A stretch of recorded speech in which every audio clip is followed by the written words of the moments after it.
G7 Hindi. विनो ने पहली बार इन city से जोसेफ पर छिपकर हमला किया था तो ताओ यू कुछ हद तक घबरा गई थी। उसे चिंता थी कि कहीं कोई तरीका उस हमले का पता उस तक न लगा दे। इस बार उसकी मानसिकता बहुत स्थिर थी। अंतिम वार के बाद ताओ यू को याद आया कि पिछली बार जोसेफ ने कैसे आत्मविनाश कर लिया था, इसलिए उसने कुछ क्षण तक उस स्थान पर प्रतीक्षा की और फिर दस्ताने पहने हाथों से शव की तलाशी लेने चली गई। अत्यधिक विषैला त्वचा में प्रवेश करने की संभावना। ताओ यू की देवत्व सहायक क्षमता ने फिर से अपनी उपयोगिता सिद्ध कर दी। किसने सोचा होगा कि उस छिपकली आदमी की लाश मृत्यु के बाद एक घातक विष में बदल जाएगी। क्या विषाक्त ग्रंथियां फटकर शरीर में प्रवेश कर गई थीं। इसमें कोई आश्चर्य नहीं कि उसकी शैली विनो से अलग थी, जो व्यापक और जोरदार प्रहारों को तरजीह देती थी। उसने निपुणता से काम लिया होगा, एक ही वार में मारने के लिए विष का इस्तेमाल किया होगा। इससे निपटना बहुत कठिन है। इसके अलावा ताओ यू यह नहीं भूली थी कि जब एक बार विनो को एलियंस ने घेर लिया था तो उसने किसी प्रकार की औषधि का उपयोग किया था, जिससे उसकी शक्ति में वृद्धि के बदले में उसकी मानसिक संतुलन खो गया था, और यहाँ तक कि एक एलियन द्वारा परजीवी बनाए जाने और चीर दिए जाने के बाद भी वह हठपूर्वक बच गई थी। ताओ यू लगातार जांच करती रही, उत्तेजित करने के लिए विभिन्न प्रकार की सूचनाओं का प्रयोग करती रही, तथा अपने देवत्व क्रेनरुक और वारलॉर्ड के साइडार्म के संयुक्त आत्मा बोध के आधार पर वो पुष्टि करती और तभी गुप्त हमला करती जब उसे अपने विरोधी में सबसे अधिक भावनात्मक उतार चढ़ाव का आभास होता। मुझे खुशी है कि मैंने इतना सुरक्षित खेल खेला, अन्यथा मुझे इस विषैली खुफिया जानकारी के बारे में न जानने में परेशानी हो सकती थी। ताओ यू अपनी सावधानी से काफी संतुष्ट थी। क्या होगा अगर विरोधी एक बड़े क्षेत्र में जहरीला कोहरा या ऐसा कुछ छोड़ दे? चाहे उसके पास कोई भी हथियार क्यों न हो, सबसे सुरक्षित विकल्प यही था कि उसे बैग में ही वश में कर लिया जाए। यदि चाइल्ड ऑफ डेस्टिनी के बारे में जानकारी उसके प्रतिद्वंद्वी को विचलित नहीं कर सकी, तो ताओ यू कुछ अपमानजनक टिप्पणी करने के लिए भी तैयार थी। और यदि उसे लंबे समय तक सही अवसर नहीं मिला तो उसे अवसर ढूंढने के लिए स्वयं को जोखिम में डालना पड़ सकता है। अपने प्रतिद्वंद्वी के तीखे दांतों के बारे में सोचते हुए ताओ यू अंदर से कांपने से खुद को नहीं रोक पाए। सौभाग्य से इसमें कोई शक नहीं था। दस्ताने पहनकर शव की तलाशी लेने पर ताओ यू को कई अच्छी चीजें मिली। पिछली बार जब उस राक्षस जोसेफ ने आत्मविनाश किया था तो उसने कुछ भी नहीं गिराया था, लेकिन इस बार कई वस्तुएं ताओ यू के लिए काफी उपयोगी साबित हुई। उनमें से एक खंजर नुकीले दांत जैसा था, जिसके हैंडल पर कुछ आकृतियां लिपटी हुई थीं। हालांकि उसे कोई जहर नहीं मिला, फिर भी ताओ यू ने उसे कई मरे हुए लोगों के पानी से धोया। विशाल छिपकली का दांत, एक विशालकाय छिपकली के दांत से बना खंजर जिसमें रक्तस्राव, कवच भेदन और पक्षाघात पैदा करने के गुण होते हैं। ये 900 युआन बल को अवशोषित कर सकता है। Ads by pub future. एक शारीरिक कवच जो केवल छाती और पेट की रक्षा कर सकता था। कवच पर बारीक शल्क लगे होते थे। आंतरिक स्केल कवच मजबूत रक्षात्मक और प्रवेश रोधी क्षमताएं रखता है, समान रूप से क्षति वितरित करने में सक्षम है, कुंद हथियारों के खिलाफ कमजोर है, 400 युआन बल को अवशोषित कर सकता है। यद्यपि यह इन स्केल कवच खंजर से सस्ता लग रहा था, लेकिन इसकी वास्तविक कीमत इससे भी अधिक हो सकती है। हल्के वजन तथा गोलियों के प्रति अत्यधिक प्रतिरोधी रक्षात्मक क्षमता के कारण ताओ यू को ये बहुत पसंद आया तथा उसे इस बात से कोई आपत्ति नहीं थी कि किसी और ने इसका उपयोग किया है। भले ही ये किसी महिला के लिए डिजाइन किया गया लग रहा था, ताओ यू को इसकी परवाह नहीं थी क्योंकि इसे अंदर पहना गया था। व्यावहारिकता ही मायने रखती थी। पानी से कपड़े धोने के बाद वह जल्दी से कपड़े पहनने लगी, जिससे उसके पास खड़ा जैक अपनी आंखें फाड़े उसे देखने लगा। उसका मुंह ओ आकार में खुला हुआ था। ये किस प्रकार की कामुकता है? तो आखिरकार आप ही असली विकृत व्यक्ति हैं। तुम क्या देख रहे हो? उथला। ताओ यू की संवेदनशील आत्मा धारणा जैक की निगाहों से कुछ परेशान थी और उसने उसे उग्रता से घूर कर देखा। पारंपरिक विचारों में फंसे रहने के कारण वे व्यावहारिकता के बारे में कुछ भी नहीं जानते। अपने आप से बुदबुदाते हुए ताओ यू ने ड्रेसिंग प्रक्रिया को तेज कर दिया, आंतरिक तराजू कवच को ढकने के लिए उत्सुक। इसके अलावा उसे घुटने के पैड और कलाई गार्ड की एक जोड़ी भी मिली, जो औसत रक्षात्मक क्षमताओं के साथ लोचदार चमड़े के प्रकार के खेल घुटने के रक्षक के समान थी, जो केवल 1 से 200 युआन बल को अवशोषित करती थी, लेकिन वे कुछ हद तक विस्फोटकता और धीरज को बढ़ा सकती थी और मांसपेशियों में मोच के जोखिम को कम कर सकती थी। कीमत के लिए अच्छा मूल्य, उत्कृष्ट लागत, प्रभावशीलता।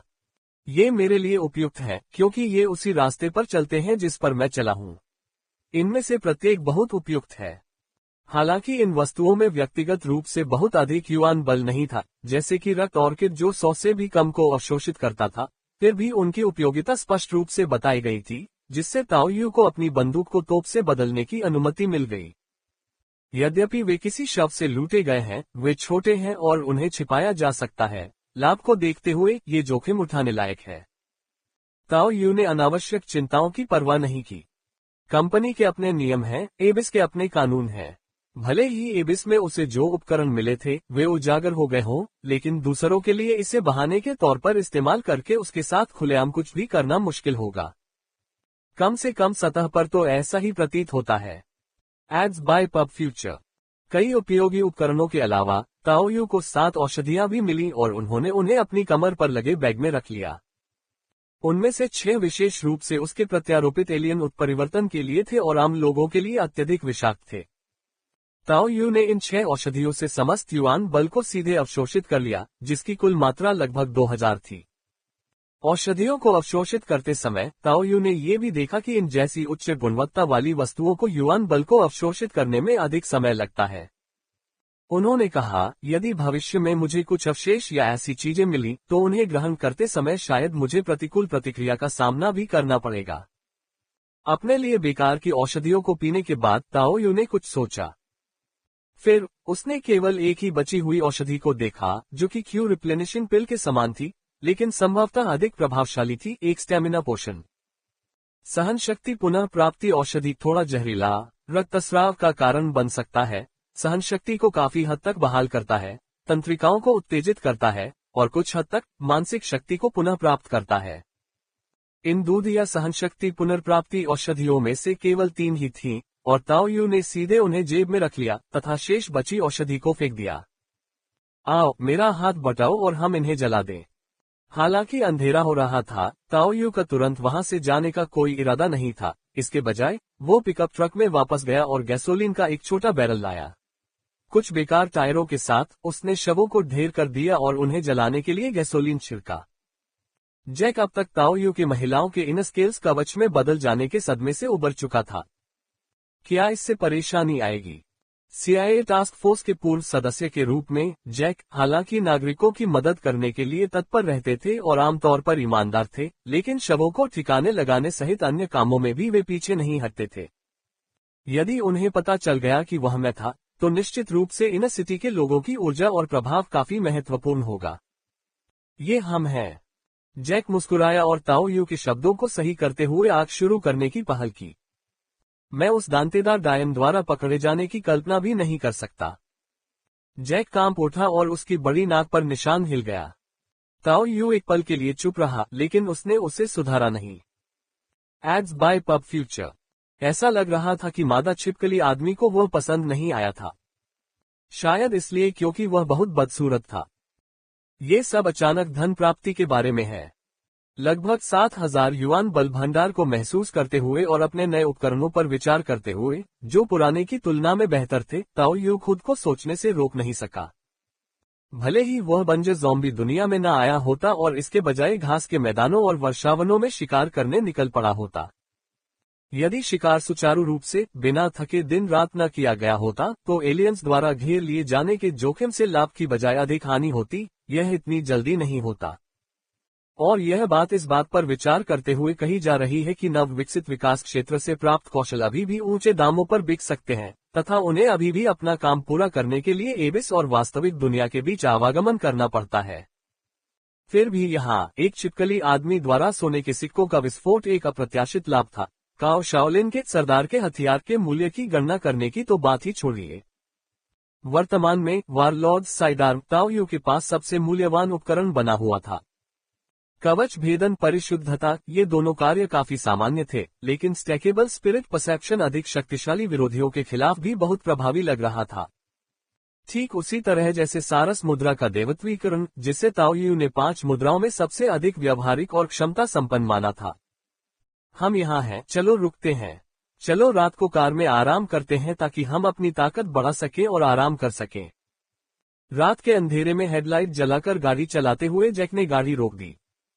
आगे पहले से ही कुछ अवरोधक लगे हुए थे जिनके पास कांटेदार तार लगे हुए थे। वह स्थान बहुत जर्जर लग रहा था। अपनी दृष्टि से ताओ यू कई स्थानों को देख सकता था जहां कांटेदार तार को जानबूझकर काटा और क्षतिग्रस्त किया गया था। अच्छा, क्या परिधि के आसपास के लाशों को पहले ही साफ कर दिया गया है? कुछ लोग परिधि उपकरण और सैन्य वाहन लेना चाहते थे, जिससे कुछ ज़ॉम्बी आकर्षित हुए, और अब इस बेस में अधिकांश ज़ॉम्बी केंद्र में केंद्रित हैं, जो उस स्कूल से भी अधिक सघन है जहां हम पहले गए थे। यह एक चुनौती है, जैक ने समझाया। इस क्षेत्र में कुछ समय तक रहने के कारण जैक स्थानीय स्थिति से परिचित था। हालांकि पिछली बार जब वह यहाँ सामान लेकर आया था, तब वह बायोहाज़ार्ड के प्रकोप से पहले था, फिर भी उसने अन्य बचे हुए लोगों के साथ बातचीत के माध्यम से बहुत कुछ सीखा। वास्तव में इस तरह के स्थानों से निपटने का सबसे अच्छा तरीका यह है कि कुछ लोगों को ज़ॉम्बी को दूर खींचने के लिए रखा जाए। लेकिन इन जीवों के साथ यदि आप बहुत तेज गाड़ी चलाते हैं तो वे आपका पीछा करना बंद कर देते हैं। आप केवल एक समान गति बनाए रख सकते हैं और लगातार शोर मचा सकते हैं। एक बार गिर जाने पर मौत निश्चित है। जिसने भी ऐसा करने की कोशिश की है वह मर चुका है, और धीरे धीरे कोई भी उसके पास नहीं आता। शस्त्रागार में विस्फोट भी हुआ था, और यदि कोई व्यक्ति अपनी जान जोखिम में डालकर भी अंदर जाने का अवसर बनाता तो भी सफलता की गारंटी नहीं होती, इसलिए स्वाभाविक रूप से समय के साथ प्रयास कम हो गए। जीवित बचे लोगों और आपूर्ति के वर्तमान अनुपात को देखते हुए ऐसा जोखिम उठाना आवश्यक नहीं था। तो फिर चलो रात को आराम करें, कुछ खा लें, और इस बीच मैं तुम्हें कुछ मुद्रा कौशल सिखाऊंगा। युआन फोर्स को अवशोषित करने से जैक को जो पर्याप्त शारीरिक आधार मिला था, जो ताओ यू के प्रारंभिक सीखने के चरण के समान था, तथा उसके अपने मजबूत लड़ाकू कौशल आधार के कारण वह स्वाभाविक रूप से तेजी से प्रगति करेगा। भोर के समय जब आकाश में रोशनी होना शुरू ही हुई थी, ताओ यू कार से बाहर निकल चुका था और उसने दिन के लिए अपना प्रशिक्षण शुरू कर दिया था। यहाँ तक कि एक प्रमाण सदैव प्रमाण के साथ उनकी क्षमताओं में किसी भी प्रकार की गिरावट को रोकने के बावजूद उनमें सुधार करने में अभी भी समय लगा। यहाँ तक कि जब उसके पास युआन बल की कमी थी, तब भी वह हर दिन अभ्यास करने पर जोर देता था, और अब जब उसके पास पर्याप्त युआन बल था तो वह स्वाभाविक रूप से पीछे नहीं रहेगा। ताओ यू की आकृति लगातार उसके पैरों द्वारा खींचे गए घेरे के भीतर घूमती हुई दिखाई दे रही थी, जो असंख्य धाराओं के 5 रूपों के विभिन्न रूपों को सक्रिय कर रही थी, कभी निपुण, कभी भारी।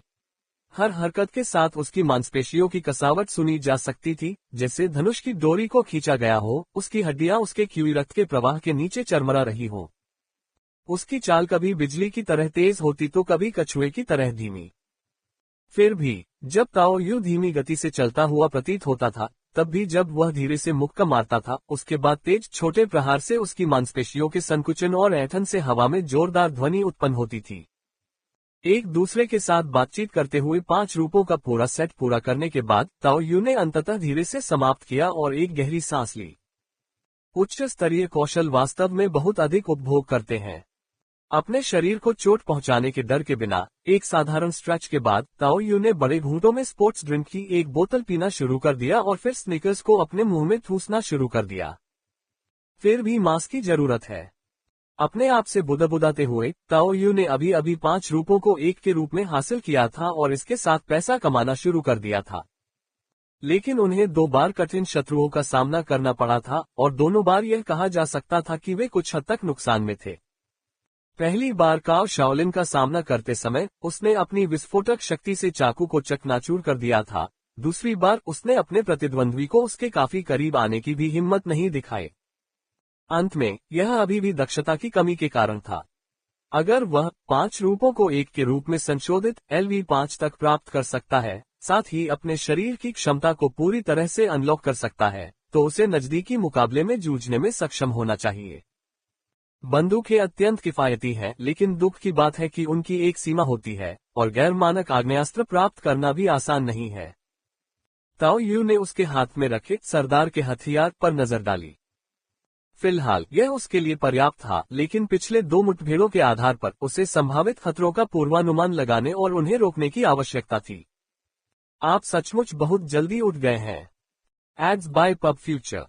उसी समय जैक ने भी जम्हाई कार का दरवाजा खोला और अपनी पीठ के निचले हिस्से पर दबाव डालते हुए अपने अंगों को फैलाया। कार में आराम करना काफी असुविधाजनक था। अथाह गर्त में कमजोर होना ही मूल पाप है। ताओ यू ने भोजन को चबाना जारी रखा तथा निगलसार तकनीक संशोधित की मदद से उसे शीघ्रता से पचा लिया। अपने पेट में हलचल और आंतों में हलचल के साथ उसने कुछ ही समय में बैग का आधा सामान निकाल लिया। ताओ यू के गहन प्रशिक्षण को देखकर जैक ने स्वयं कुछ दबाव महसूस किया और जल्दी से स्टांस स्किल का एक सेट किया, जिसमें वह अभी तक पूरी तरह से निपुण नहीं था। हमारे सामने कठिन लड़ाई है, अपनी ताकत बचाकर रखो। ताओ यू जैक के प्रयासों पर मुस्कुराया। वो खुद दर्द को अनदेखा कर सकता था, लेकिन जैक अलग था। ठीक है, मैं अंदर की बारीकियों के बारे में निश्चित नहीं हूँ, इसलिए आइए कुछ समय तक निरीक्षण करें और एक रणनीति तय करें।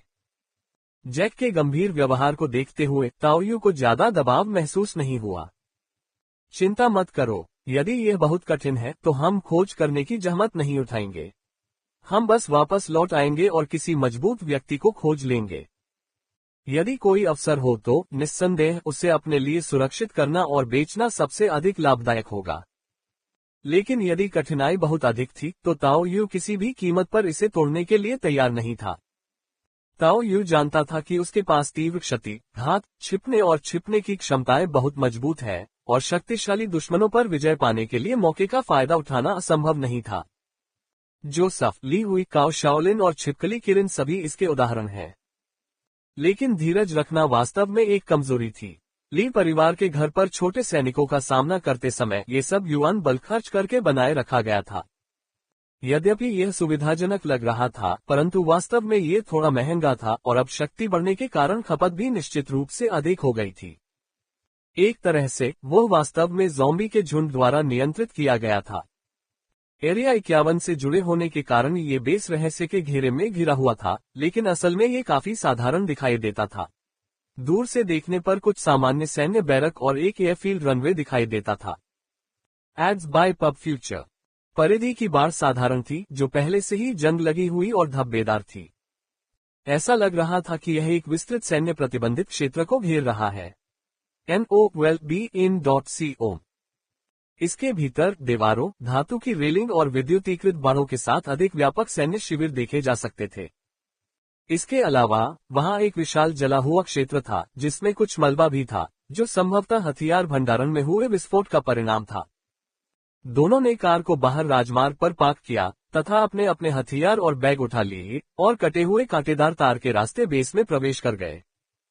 बाहरी क्षेत्र में लगभग कोई भी ज़ॉम्बी नहीं बचा था। वे काफी कम संख्या में थे और कोई खतरा नहीं था। जमीन पर अभी भी कुछ शवों के अवशेष मौजूद थे, जो संभवतः पहले के समूहों द्वारा हटाए गए लाशों के अवशेष थे। लेकिन अंदर, चाहे बैरक में हो या हवाई पट्टी पर, लाशों का घना समूह था। अधिकांश लोग अभी भी अपनी प्रभावशाली सैन्य वर्दी पहने हुए थे। ऐसा लग रहा था जैसे शिविर के सभी लोग वहां एकत्र हो गए हों और अंदर फंस गए हों। उल्कापिंड पर शोध करने वाली जगह भूमिगत है। मुझे प्रवेश द्वार पता है, लेकिन यह उस शिविर में है जो थोड़ा परेशानी भरा है और हमें अंदर जाने के लिए एक आईडी कार्ड खोजने की आवश्यकता है। यदि मुख्य द्वार बंद है तो हमें संभवतः लाशों के बीच इसे खोजना होगा। जैक ने एक बार यहाँ सामान पहुंचाया था और उसे इस जगह की काफी गहरी समझ थी। चलो एक कोशिश करते हैं। पहले घुसपैठ के लिए एक उपयुक्त बिंदु ढूंढते हैं। ताओ यू ने कोई लंबा भाषण नहीं दिया। आखिरकार वह छाया से बच सकता था और यदि आवश्यक हो तो वेंटिलेशन नलिकाओं या इसी तरह के क्षेत्रों के माध्यम से चुपके से अंदर जा सकता था। जैसे ही वे बैरकों के पास पहुंचे, उन्होंने अपने कदम धीमे कर लिए, क्योंकि वे भीड़ का ध्यान अपनी ओर आकर्षित नहीं करना चाहते थे। सड़न की दुर्गंध को सूंघते हुए और लाशों को रोकने वाली बाहर की कांटेदार तार की तुलना में अधिक मजबूत धातु की रेलिंग को देखते हुए दोनों एक उपयुक्त सफलता बिंदु की तलाश में थे। देखते समय ताओ यू भी स्निकर्स बार खा रहा था। उसने जैक से फुसफुसा कर कहा, एड्स बाय पब फ्यूचर। हमसे पहले जो लोग थे उन्होंने क्या किया? वे इतने सारे क्यों हैं? मुझे भी नहीं पता। यह अपेक्षा से अधिक कठिन लगता है। जैसे ही जैक भी अचंभित हुआ, ताओ यू अचानक रुक गया, फिर जल्दी से ऊपर देखा और एक इमारत की छत के नीचे एक सुरक्षा कैमरा लटका हुआ देखा। उस समय कैमरा अभी भी नियमित रूप से लाल बत्ती चमका रहा था, जो स्पष्ट रूप से क्रियाशील था। ताओ यू को रुकता देख जैक हैरान हो गया, लेकिन जब उसने ताओ यू की निगाहों का अनुसरण किया और स्थिति को समझा तो उसने फुसफुसाते हुए कहा, आखिरकार यह एक सैन्य अड्डा है। छतों पर लगे सौर पैनल देखिए, वे बुनियादी प्रणालियों को चालू रखने के लिए पर्याप्त हैं, भले ही बाकी सब कुछ डिस्कनेक्ट हो जाए, ये देखते हुए कि इसे केवल 7 महीने हुए हैं। नहीं, वह कैमरा बस हिल गया था। वहां कोई जीवित व्यक्ति है या कोई बुद्धिमान चीज है। ताओ यू के देवत्व से प्राप्त प्रेम रूप ने उसे उच्च आध्यात्मिक अनुभूति प्रदान की थी, और वारलॉर्ड के साइडार्म के निष्क्रिय प्रभावों से यह और भी बढ़ गई थी। उसे निश्चित रूप से ऐसा महसूस हुआ था जैसे उसे देखा जा रहा था। इस रहस्योद्घाटन से जैक एक क्षण के लिए स्तब्ध रह गया। क्या वहां अभी भी लोग जीवित थे? जैसा कि आपने कहा, यह एक सैन्य अड्डा है। किसी कारणवश यह बाहर गिर गया है, लेकिन ये सामान्य बात है कि उनके पास एक सुरक्षित क्षेत्र और जीवित रहने के लिए पर्याप्त भोजन हो सकता है, ताओ यू ने कहा। तुम सही हो, वहां सचमुच लोग हो सकते हैं। मुझे इसका परीक्षण करने दो, जैक ने उत्तर दिया। जैक ने ताओ यू की ओर सिर हिलाया और फिर सावधानी से कैमरे के पास गया, बाढ़ के दूसरी ओर मौजूद लाश को हिलाने से सावधान रहा, फिर जानबूझकर कैमरे के सामने चला गया। CIA टास्क फोर्स के पूर्व सदस्य के रूप में जैक कुछ गुप्त संकेतों से अच्छी तरह परिचित थे और उन्होंने कैमरे के सामने इशारे करना शुरू कर दिया। वास्तव में स्थिर प्रतीत होने वाला कैमरा तेजी से ऊपर नीचे हिल रहा था, मानो सिर हिला रहा हो। वास्तव में कोई है। जैक ने ताओ यू की ओर मुड़कर उसकी लड़ाकू पोशाक पर एक बार फिर से नजर डाली।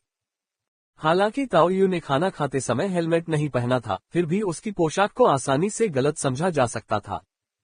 तुम्हारे पहनावे और मेरे द्वारा भेजे गए संकेतों से शायद हमें कुछ हद तक भरोसा मिला होगा। बाहर इतने सारे ज़ॉम्बी होने के कारण अंदर के लोग भी लंबे समय तक फंसे रहेंगे, जैक ने अनुमान लगाया। मुख्य ध्यान नीचे प्रयोगशाला पर था और वहां गार्ड या कुछ और हो सकता था, लेकिन वास्तव में मुख्य लड़ाकू बल ऊपर थे। स्पष्टतः ऊपर के लोगों का सफाया कर दिया गया था और उन्हें दुश्मन बना दिया गया था, जिससे अंदर के लोग फिर से बाहर निकलने में असमर्थ हो गए थे। हालांकि ये थोड़ा अजीब भी है। यहाँ के सैन्य शिविर को इतनी आसानी से दूषित नहीं होना चाहिए, है ना? बाहर का हिस्सा ऐसा कैसे हो गया? ताओ यू ने एक और मुद्दे पर विचार करना शुरू किया। यदि अंदर मौजूद लोग ठीक थे, तो क्या इसकी पूरी संभावना है कि उन्होंने दूषित पानी नहीं पिया था और उनके पास अलग से पानी की आपूर्ति थी? अगर यह स्वाभाविक रूप से ज़ॉम्बी दुनिया होती तो इस पर इतना विचार करने की जरूरत नहीं होती। लेकिन ये संक्रमण बाद में आया था, इसलिए इसकी उत्पत्ति तो होनी ही चाहिए, लेकिन इसे बहुत बड़ा चढ़ाकर नहीं बताया जाना चाहिए। लेकिन आगे सोचने पर जब पता चला कि यहाँ 7 महीने बाद भी लाशें घूम सकती हैं, तो ऐसा लगा कि कुछ भी संभव है। पुस्तक अंततः लाइव हो गई। मैं सभी के निरंतर समर्थन के लिए आभारी हूँ और संपादक यक्सियाओ को उनकी मदद के लिए धन्यवाद देना चाहूंगा। कई वर्षों में ये पहली बार है कि मैं महीने की पहली तारीख को लॉन्च कर सका और पूरे महीने पूरी उपस्थिति बनाए रख सका, जो कि बहुत ही सुखद है। आपकी सदस्यता और मेरी अपडेट गति दोनों ही हमारी सफलता में महत्वपूर्ण भूमिका निभाते हैं, इसलिए मैं निश्चित रूप से यथासंभव बार बार अपडेट करने का प्रयास करूंगा। ईमानदारी से कहूं तो मैं अपनी ईमानदारी के मामले में अब एक अजीब स्थिति में हूं। मेरी नौकरी से छुट्टी का समय अगले साल खत्म होने की उम्मीद है और फिर मुझे कुछ कठिन विकल्पों का सामना करना पड़ेगा। मुझे उपन्यास लिखना वाकई पसंद है, लेकिन मेरे कंधों पर बुजुर्ग माता पिता और छोटे बच्चों का बोझ होने के कारण मुझे ऐसा लगता है कि मुझे लगातार पीछे से पीछा किया जा रहा है, जिससे मुझे आगे बढ़ने के लिए मजबूर होना पड़ रहा है। एक बार आराम करते समय मुझे एक छोटा सा वीडियो स्केच दिखा। इसमें दिन भर के काम की थकान और खाना खाने का क्षण, उसके बाद ये पता लगाना कि माता पिता ने स्वास्थ्य उत्पादों पर हजारों खर्च किए हैं और उन्हें कुछ अंडे भी मुफ्त मिले हैं, और फिर बेटी का सामना करना जो उन्हें 7+7=11 बताती है, और सोने के समय पत्नी पूछती है कि क्या वह तब भी उससे प्यार करेगा जब वह कैटरपिलर बन जाए। Ads by pub future. इस तरह का वीडियो वाकई कड़वा मीठा होता है। जबकि दूसरों को यह मनोरंजक लग सकता है, मैं इसे एक प्रतिबिंब के रूप में देखता हूँ। लेकिन जब तक मेरा परिवार स्वस्थ और सुरक्षित है और मेरे माता पिता, पत्नी और बेटी मेरे साथ हैं, तब तक जीवन वास्तव में काफी अच्छा है। इसलिए मैं अपने परिवार के लिए लेखन में कड़ी मेहनत करता रहता हूँ। यह एक सीधा रास्ता है। मैं इससे अधिक कुछ नहीं कहूंगा। आइए लॉन्च के बाद अपडेट शेड्यूल के बारे में बात करें। NOWELLBEIN.CO। लॉन्च के बाद मैं हर दिन कम से कम 3 अध्याय जारी करना सुनिश्चित करूंगा। अगर कुछ असामान्य नहीं होता है तो अपडेट शाम 5 बजे बैच में आएंगे। अगर कोई अध्याय छूट गया है तो हो सकता है कि बीच के अध्याय ब्लॉक हो गए हों, लेकिन चूंकि यह किताब उस तरह की विवादास्पद नहीं है, इसलिए संभावना कम होनी चाहिए। प्रत्येक 500 प्रारंभिक सदस्यता के लिए मैं एक अध्याय जोड़ूंगा। Ads by pub future. जब औसत सदस्यता 1000 से अधिक हो जाएगी तो प्रत्येक अतिरिक्त 100 के लिए मैं एक और अध्याय जोड़ूंगा। मुख्य प्रोत्साहन अभी भी सदस्यता आधारित अतिरिक्त अध्याय हैं। मासिक टिकट और पुरस्कार कम अनुमानित हैं, और यद्यपि हम कल्पना कर सकते हैं, मुझे अभी भी उन परिदृश्यों पर विचार करना होगा जहां मैं इन प्रतिबद्धताओं को पूरा करने में सक्षम नहीं हो सकता। इसलिए मैं केवल प्रतीकात्मक रूप से अध्याय जोड़ूंगा, और मैंने सीमाएं काफी ऊंची रखी हैं। प्रत्येक एलायंस पदानुक्रम के लिए एक अतिरिक्त अध्याय। पहले महीने के दौरान प्रत्येक 1000 मासिक टिकट पर एक अतिरिक्त अध्याय। ओह, इसका कारण यह है कि यह केवल पहले महीने के लिए है, क्योंकि निश्चित रूप से मेरे पास उसके बाद कोई भी अध्याय आरक्षित नहीं होगा। मेरे पास जो कुछ भी है वह मुझे वसंत महोत्सव तक देखने की जरूरत है। बाद में वादा पूरा न करने और मौत का नाटक करने के बजाय अभी ईमानदार होना बेहतर है। लॉन्च के पहले दिन मैं 5 अध्याय जारी करूंगा, जिसमें गारंटीकृत 3 अध्याय, साथ ही एलायंस हाईरॉक के लिए बकाया अध्याय शामिल हैं, और इसके अलावा मैंने शुरुआती 500 सदस्यता के लिए अतिरिक्त अध्याय भी जोड़ा है। मैं आपसे विनती करता हूं कि मेरे चेहरे पर थप्पड़ मत मारो। हालांकि नई किताब की अवधि के दौरान तेज अपडेट गति के कारण पुस्तक को पहले ही लॉन्च कर दिया गया था, लेकिन मुझे उम्मीद है कि 500 को संभालना बहुत ज्यादा नहीं होगा। फुसफुसाते हुए, सदस्यता की मांग टिल्डर और 2 मंद रोशनी वाली प्रयोगशाला में केवल हल्की आपातकालीन लाइटें टिमटिमा रही थीं, जिससे एक भयावह अंडरवर्ल्ड का एहसास हो रहा था। ज्यादातर सुविधाएं पहले ही बंद हो चुकी थीं, लेकिन निगरानी कक्ष में मॉनिटर अभी भी चमक रहे थे। इस समय शायद इस कमरे में 7 या 8 लोग फंसे हुए थे। उनमें से एक अश्वेत व्यक्ति, जो 7 महीने के प्रलय के बाद काफी मोटा हो गया था, ने दूसरों से तत्काल कहा, आखिरकार कोई फिर से आया है। अगर वे जोड़े में आने की हिम्मत करते हैं तो वे बहुत मजबूत होंगे। जल्दी से उन्हें उन लाशों को विचलित करने दें। ये हमारा आखिरी मौका हो सकता है। हम उन्हें कैसे बुलाएं? प्रसारण का उपयोग करें। इससे ज़ोंबी भीड़ पागल हो जाएगी। ये सोचना यथार्थवादी नहीं है कि वे दोनों उन सभी को दूर कर सकते हैं। अंतिम समूह के दौरान प्रयास करना बेहतर होता। तब बहुत सारे लोग थे और कई वाहन थे। अब ये कहने का क्या फायदा? लोग एक दूसरे के पीछे पीछे घूम रहे थे, कुछ चिंता दिखा रहे थे। लेकिन जैसे जैसे उनकी आवाजें तेज होती गईं, अचानक एक भारी धातु की टक्कर ने उन्हें चुप करा दिया। उनके चेहरे डर से भर गए, सांस लेने की हिम्मत नहीं हो रही थी। कुछ देर और कई टक्करों के बाद अंततः आवाजें बंद हो गईं। तीव्र आघातों के कारण उन्हें निगरानी स्क्रीन पर कंपन महसूस हुआ। इसके बावजूद भूमिगत प्रयोगशाला के सुरक्षात्मक उपायों से यह सुनिश्चित किया गया कि कोई भी ध्वनि बाहर न जाए। उन्हें दूर करना अवास्तविक है। वे ऐसा क्यों करेंगे? लेकिन मुझे लगता है कि हम उन्हें आमंत्रित कर सकते हैं और उन्हें हमें बाहर निकालने के लिए राजी कर सकते हैं। उनके यहाँ आने का कोई उद्देश्य होगा। हम उनकी मदद कर सकते हैं। चश्मा पहने एक अधेड़ महिला बोली, वैसे वे लड़ाकू कर्मियों की तरह दिखते हैं, है ना? चलो उन्हें बुलाते हैं। हम उन्हें कैसे बुलाएं? और दरवाजे पर जो लाशें हैं, उनका क्या? मुझे नहीं लगता कि हमें उन्हें बुलाने की जरूरत है। ऐसा लगता है कि उन्हें हमारे बेस के बारे में पता है। वे शायद इसीलिए यहाँ आए हैं। देखो, जब वे चर्चा कर रहे थे, ताओयू और जैक पहले ही पास की छत पर चढ़ना शुरू कर चुके थे। बिजली की बाड़ काफी समय से बंद थी, जिससे उन्हें कोई परेशानी नहीं हुई। सैन्य अड्डे के अंदर हर जगह लाशें होने के बावजूद वहां पैर रखने के लिए भी जगह नहीं थी। फिर भी वे दोनों केवल अपने शरीर की ताकत के बल पर छज्जों और नालियों को पकड़ते हुए ज़ोंबी भीड़ के सिरों के ऊपर से निकलने में कामयाब रहे। यद्यपि ऑपरेटिंग कैमरे सब कुछ कवर नहीं कर सकते थे, फिर भी कई फीड्स को एक साथ जोड़कर वे देख सकते थे कि प्रवेश द्वार की ओर उनका उद्देश्य बिल्कुल स्पष्ट था। पब फ्यूचर द्वारा विज्ञापन। किसी ने कहा, तैयार हो जाओ, उनका साथ देने के लिए तैयार हो जाओ। पीछे हटो, प्रवेश द्वार लाशों से भरा पड़ा है। हम दरवाजा कैसे खोल सकते हैं? उनमें से कोई भी प्रभारी नहीं लग रहा था। लेकिन दरवाजे के लिए जिम्मेदार मॉनिटर ने ज़ॉम्बी के एक बड़े समूह को गोदाम जैसे दिखने वाले प्रवेश द्वार के चारों ओर भीड़ लगाते हुए दिखाया, जिससे निकास प्रभावी रूप से बंद हो गया। एक मोटे तौर पर नजर डालने पर फ्रेम में दर्जनों आकृतियां दिखाई दी। ताओ यू और जैक ने प्रवेश द्वार पर स्थिति को स्पष्ट रूप से देखा था, लेकिन उनकी गति थोड़ी भी धीमी नहीं हुई। इसके अलावा आसपास मौजूद लाशों का ध्यान आकर्षित करने से बचने के लिए वे बिना कोई शोर मचाए आगे बढ़ गए थे। जिस तरह से वे बैग लेकर चलते थे और केवल अपने हाथों से पकड़कर और चढ़कर लंबी दूरी तय करते थे, उससे उनकी असाधारण शारीरिक शक्ति का पता चलता था, जिससे धीरे धीरे निगरानी कक्ष में मौजूद लोगों ने बहस करना बंद कर दिया। क्या वे सभी सैनिक इतने शक्तिशाली हैं? विशेष बल एजेंटों की तरह। ये शब्द CIA की शब्दावली जैसे लगते हैं, लेकिन दरवाजे पर दर्जनों लोग हैं। मदद करो, अगर हम गोलीबारी शुरू कर दें तो सब कुछ उड़ जाएगा। शुरू में हमने सोचा था कि यह सब आसान होगा। शायद वे उन्हें दूर करने के लिए कहीं और ग्रेनेड फेंकने की कोशिश कर सकते हैं।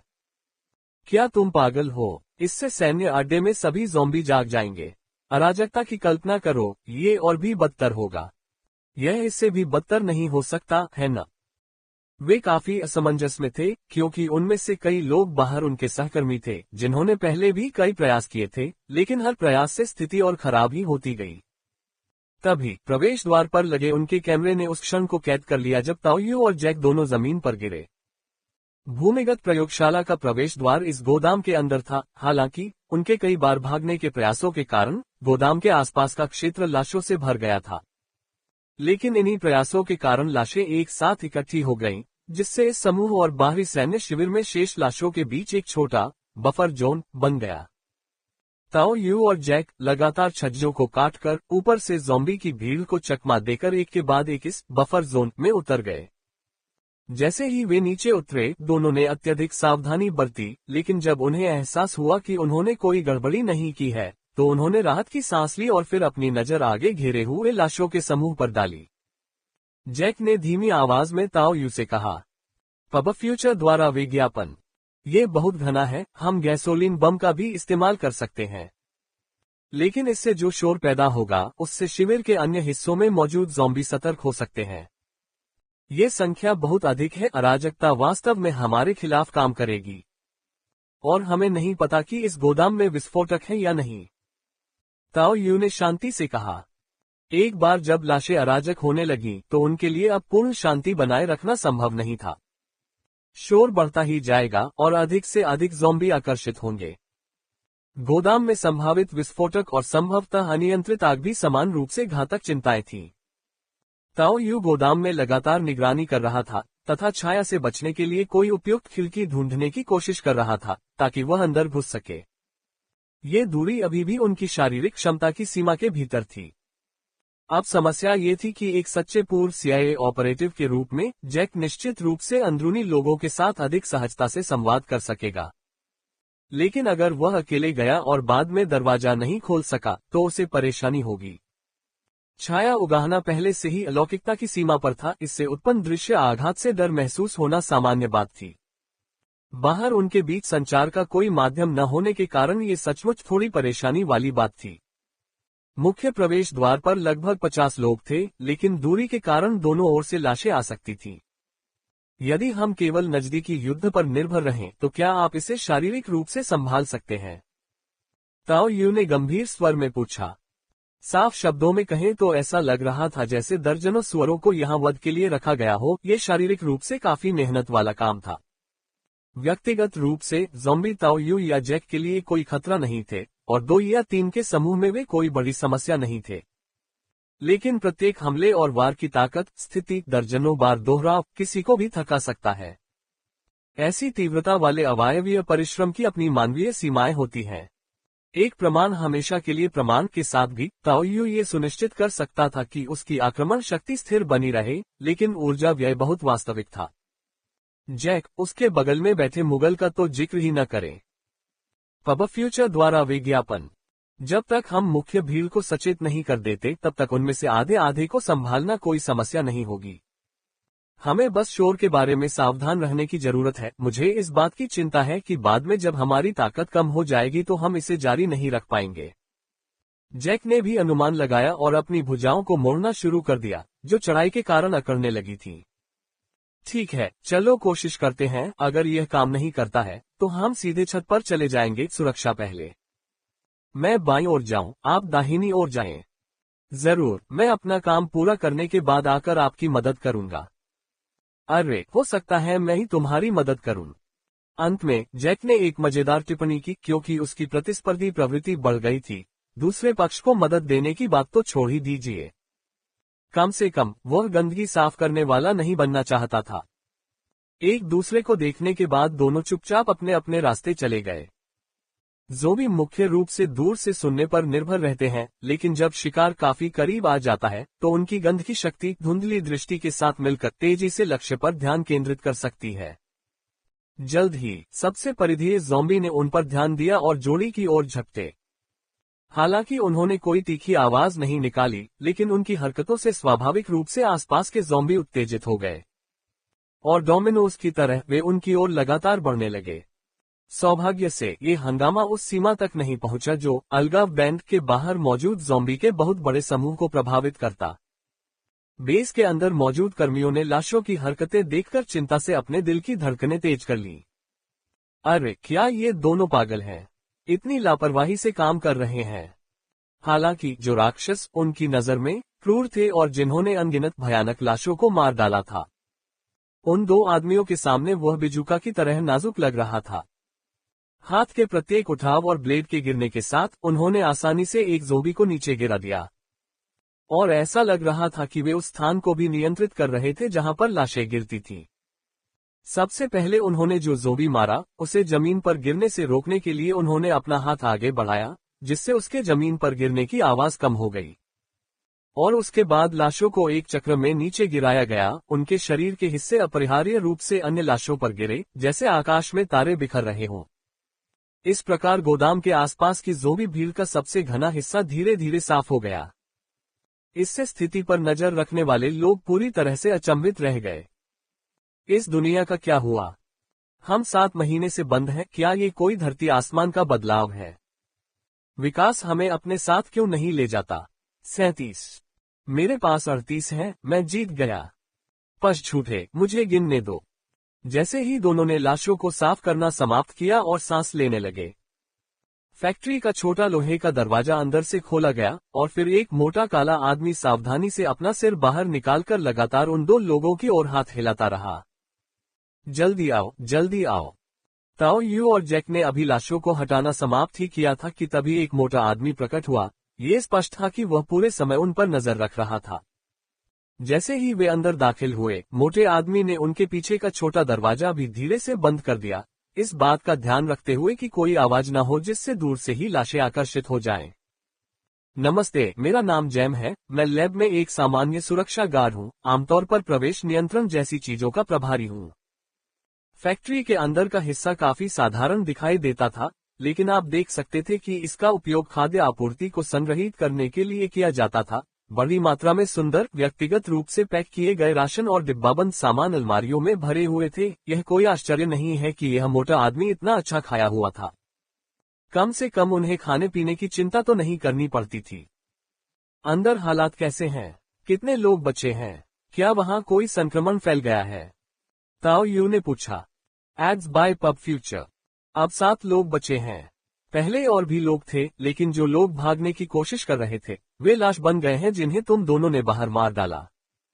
इतना सारा खाना होने के बाद भी तुमने बाहर जाने का सोचा। बाहर तो वाकई नरक है। जैक भी यहाँ प्रचुर मात्रा में भोजन पाकर आश्चर्यचकित था। प्रारंभिक विस्फोट की तीव्रता काफी भ्रामक थी। जब आप नीचे आएंगे तो आप देखेंगे।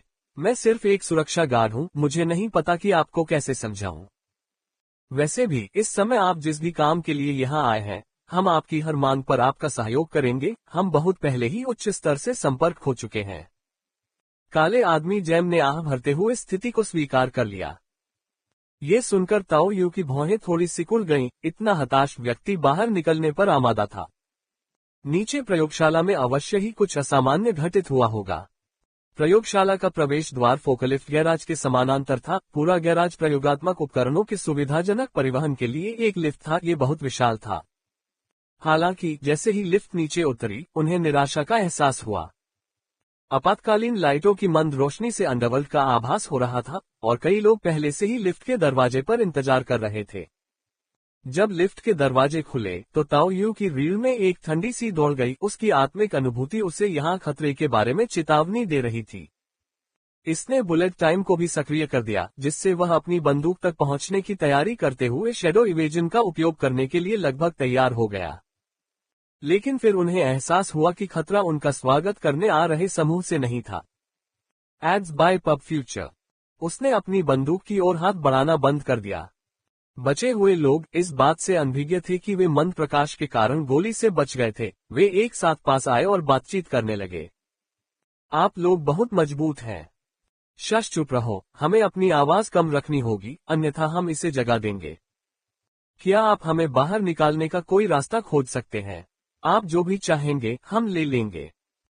भीड़ उनके चारों ओर चक्कर लगा रही थी, एक दूसरे से बातें कर रही थी, जिससे अव्यवस्थित माहौल बन गया। मैं जानना चाहता हूं कि यहाँ वास्तव में क्या हुआ था। हमें कानाफूसी क्यों करनी पड़ रही है, और वह चीज क्या है? ताओ यू और जैक लिफ्ट से बाहर आए और गंभीरता से पूछा। जैक, जो उस क्षेत्र का सर्वेक्षण कर रहा था और पिछली यात्रा को याद कर रहा था, ताओ यू की ओर मुड़ा और फुसफुसाया। क्या हुआ? कोई समस्या है क्या? वह ताओ यू का बहुत सम्मान करता था। हालांकि वह थोड़ा अजीब था, संदिग्ध स्वाद वाला। वह भरोसेमंद था और उसका शरीर अच्छा था। हाँ, पहले हम सुने कि वे क्या कहना चाहते हैं। NOWELLBJAN.com। वह चीज एक लाश राजा है और यह सर्वनाश के स्रोतों में से एक है, जिसे गुप्त रूप से अनुसंधान के लिए यहाँ लाया गया है। लेकिन बाहरी बिजली आपूर्ति बंद हो जाने और आंतरिक बैकअप जनरेटर का ईंधन खत्म हो जाने के कारण हमने इस पर नियंत्रण खो दिया। अब ये तीसरे आइसोलेशन दरवाजे के पीछे बंद है। Ads by pub future. एक मध्यम आयु वर्ग की महिला जो संभवतः स्थिति से परिचित एक शोधकर्ता थी, फुसफुसाए। लाश राजा। स्रोत। ताओ यू को कुछ आश्चर्य हुआ, क्योंकि उसने सोचा था कि यह एक सामान्य ज़ोंबी वायरस है। एक लाश राजा की उपस्थिति अप्रत्याशित थी, और ये तथ्य कि वह यहाँ होने मात्र से ही एक हल्का सा खतरा महसूस कर सकता था, इसका मतलब था कि यह संभवतः काफी परेशानी भरा था। निश्चित रूप से कोई औसत ज़ोंबी नहीं था। जैक भी आश्चर्यचकित था। स्रोत। आपने इसकी खोज कब की? इन शब्दों को सुनकर शोधकर्ता शर्मिंदा हो गया और फिर धीरे से बोला। कुछ महीने पहले सर्वनाश व्यापक रूप से फैल गया था। मैं सिर्फ एक शोधकर्ता हूँ, मुझे नहीं पता था कि यह इस तरह से सामने आएगा। ये सुनकर ताओ यू और जैक अवाक होकर आकाश की ओर देखने लगे। केवल बड़ा और सुंदर है ना? इसमें कोई आश्चर्य नहीं कि इस प्रयोगशाला से कोई संकट उत्पन्न नहीं हुआ। समस्याएं बिजली चले जाने के बाद उत्पन्न हुई, जिससे पता चला कि उनके पास पहले से तैयार रक्षा उपाय मौजूद थे। बाद में किए गए शोध में हमें कई विचित्रताएं मिली, और यह अवश्य ही किसी ने जानबूझकर फैलाया होगा। लगभग एक साथ होने वाले वैश्विक प्रकोप को बहुत बड़ा चढ़ाकर बताया गया है। निश्चित रूप से एक से अधिक कॉपसकिन होंगे। शोधकर्ता ने मानवता के बीच एक आंतरिक विश्वासघाती की संभावना के बारे में बताया। ये सुनकर ताओ यू कुछ देर के लिए रुक गया। उसका मन उस जानकारी पर चला गया जो उसने मृतक छिपकली व्यवसाय से प्राप्त की थी। अथाह गड्ढे से कृपा प्राप्त भाग्य चोर। रसातल भाग्य चोर का पक्ष क्यों लेगा? उन्होंने काओ शाओलिन के बारे में भी सोचा। ये शायद वह इस बारे में बहुत ज्यादा सोच रहा था, लेकिन फिलहाल इस तरह के मुद्दे उसकी चिंता का विषय नहीं थे। जब आसमान गिरेगा तो लंबे लोग इसे संभाल लेंगे। वह यहाँ पैसा कमाने आया था, वह भी उस एक उल्कापिंड के लिए। बैकवर्ड शव राजा की स्थिति का आकलन किया जा सकता है तथा विशिष्ट तथ्यों के आधार पर कार्रवाई निर्धारित की जा सकती है। हम इस बार उस विशेष उल्कापिंड के लिए आए हैं। हमारी कंपनी एक ऐसा हथियार बनाना चाहती है जो ज़ॉम्बी को तुरंत खत्म कर सके।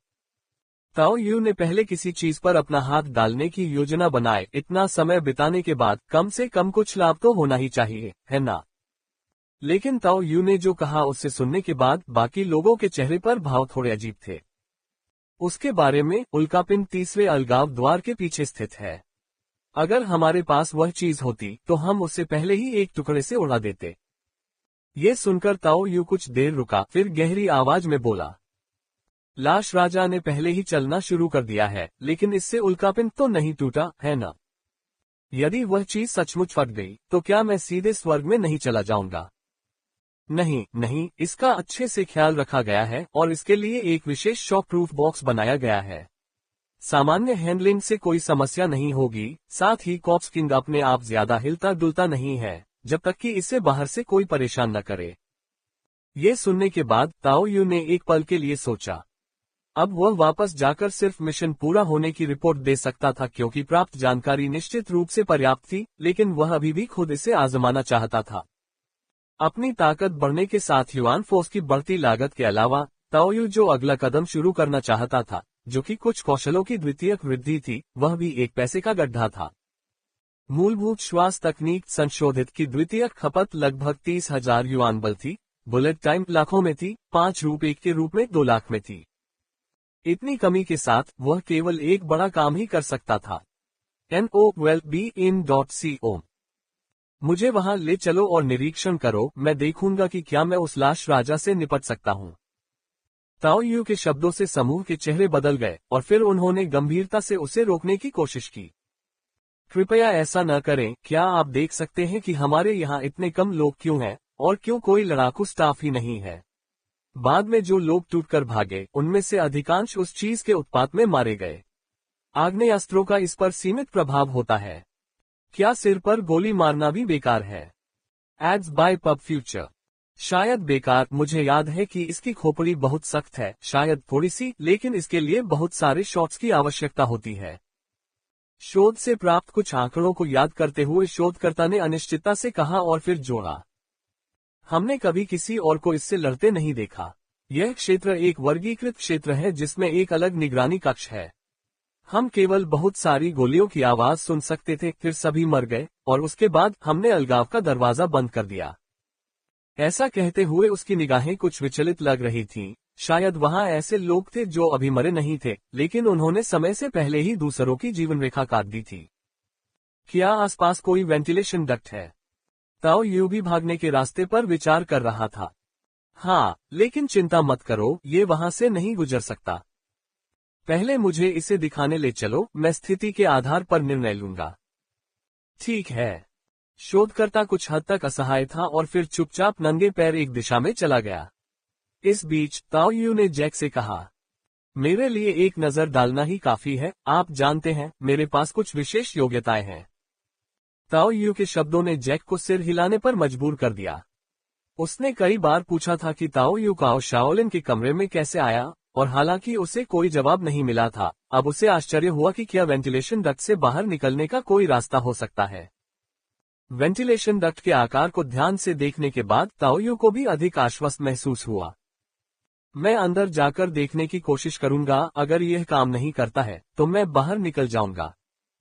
नहीं नहीं, ये बहुत तेज है और सुरक्षात्मक दरवाजे समय पर बंद नहीं हो पाएंगे। प्रयोगशाला से बचे हुए सभी लोग जोर जोर से अपना सिर हिला रहे थे। आपको मेरे लिए दरवाजा खोलने की जरूरत नहीं है, मैं अंदर जाने का रास्ता जानता हूं। मुझे कुछ और संबंधित जानकारी दीजिए ताकि मैं स्थिति को बेहतर ढंग से समझ सकूं। Ads by pub future. Tao Yu को ये कहते हुए सुनकर सभी ने एक दूसरे की ओर देखा और फिर महिला शोधकर्ता बोलने के लिए आगे बढ़ी। यहाँ आने के बाद से हम इसे सुरक्षित रखने के लिए तरल नाइट्रोजन में भिगोकर रख रहे हैं। जब हमने शोध के दौरान हड्डी की मजबूती का परीक्षण किया तो हमने पाया कि यह स्टील के बराबर है, खासकर खोपड़ी। साधारण गोलियां शायद इसे भेद नहीं सकती, हालांकि वे आंखों के माध्यम से प्रवेश कर सकती हैं। जब शोधकर्ता ने इस बिंदु तक बात की तो उसने ताओ यू की प्रतिक्रिया को देखा और फिर आगे बोलने से पहले थोड़ी देर रुकी। इसके अलावा कॉर्पस किंग का मांस भी काफी सख्त है, जो उच्च गुणवत्ता वाले कुशनिंग के रूप में कार्य करता है, और सभी प्रकार की शारीरिक क्षति के प्रति इसका प्रतिरोध बहुत मजबूत है। ताओ यू ने ये शब्द सुनकर विचार किया। हड्डियां स्टील जितनी सख्त, यहाँ तक कि सरदारों की मानक पिस्तौल भी उसे भेदने में मुश्किल होगी। हालांकि मेरी बेसिक शूटिंग मॉडिफाइड आंख के गड्ढों पर निशाना लगाने में बहुत सटीक है, और अगर वास्तव में ऐसा हो तो विशालकाय छिपकली के नुकीले दांत का प्रयोग अदृश्यता से बाहर आते समय छाया बल का प्रयोग करने वाले प्रहार के साथ मिलकर गर्दन को काटने में सक्षम होना चाहिए। यदि स्थिति और भी खराब हो जाए तो मैं हमेशा युआन फोर्स का उपयोग करके संभल सकता हूं और पीछे हट सकता हूं। 7,000 युआन फोर्स फंड की ताज़ा जमा राशि के साथ ताओ यू को लगा कि शायद ये प्रयास करना उचित होगा। ठीक है, मैं समझ गया, मैं इसे आजमाऊंगा और मैं इसे ज्यादा नहीं करूंगा, ताओ यू ने आश्वासन दिया। एक बार कोशिश करने के बाद वापस लौटना संभव नहीं है। वह चीज सर्वनाश का स्रोत है। कुछ लोग जो अभी भी उम्मीद कर रहे थे कि ताओयू और जैक उन्हें सुरक्षित स्थान पर ले जाएंगे, वे लगातार विनती करते रहे। सबसे बुरी बात यह है कि अगर वे यही रहते तो भी दो ऐसे लोग होते जो असाधारण युद्ध क्षमता रखते थे, जिससे उन्हें सुरक्षा का एहसास होता। मौत को गले लगाने की इतनी जल्दी क्यों? चलो हम यही कहें कि यह अभी भी ज़ोंबी के रूप में गिना जाएगा, ताओयू ने हल्की मुस्कान के साथ कहा। ऐसा होता है तो फिर कोई समस्या नहीं है। जब ज़ॉम्बी से निपटने की बात आती है तो मैं एक पेशेवर हूँ। ताओयू ने अपने उपकरणों की जांच की और नया सूट पहनकर गोला बारूद भरा, अपना बैग नीचे रखा और बिना किसी परेशानी के लड़ाई में उतरने के लिए तैयार हो गया। Ads by pub future.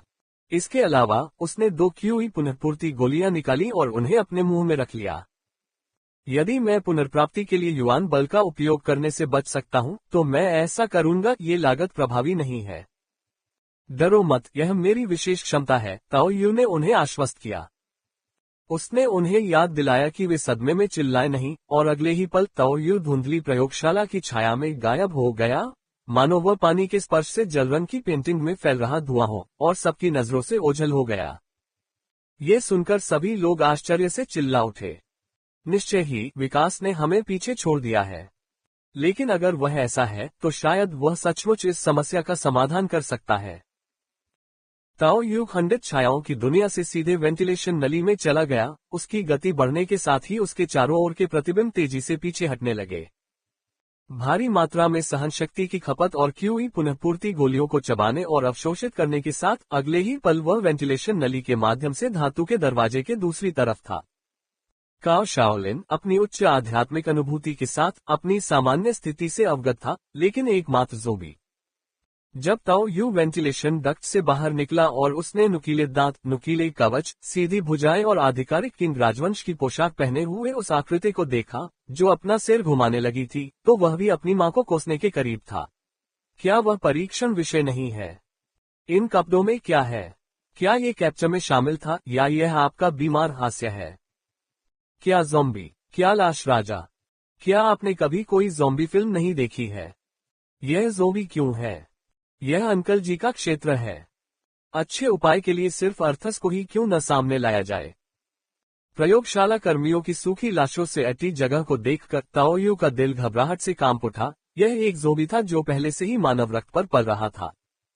लेकिन जैसे ही उसने बुलेट टाइम में तालमेल बिठाया और महसूस किया कि ज़ोंबी उसके स्थान का पता लगाए बिना बस इधर उधर घूम रहा था, ताओयू तुरंत भाग नहीं गया।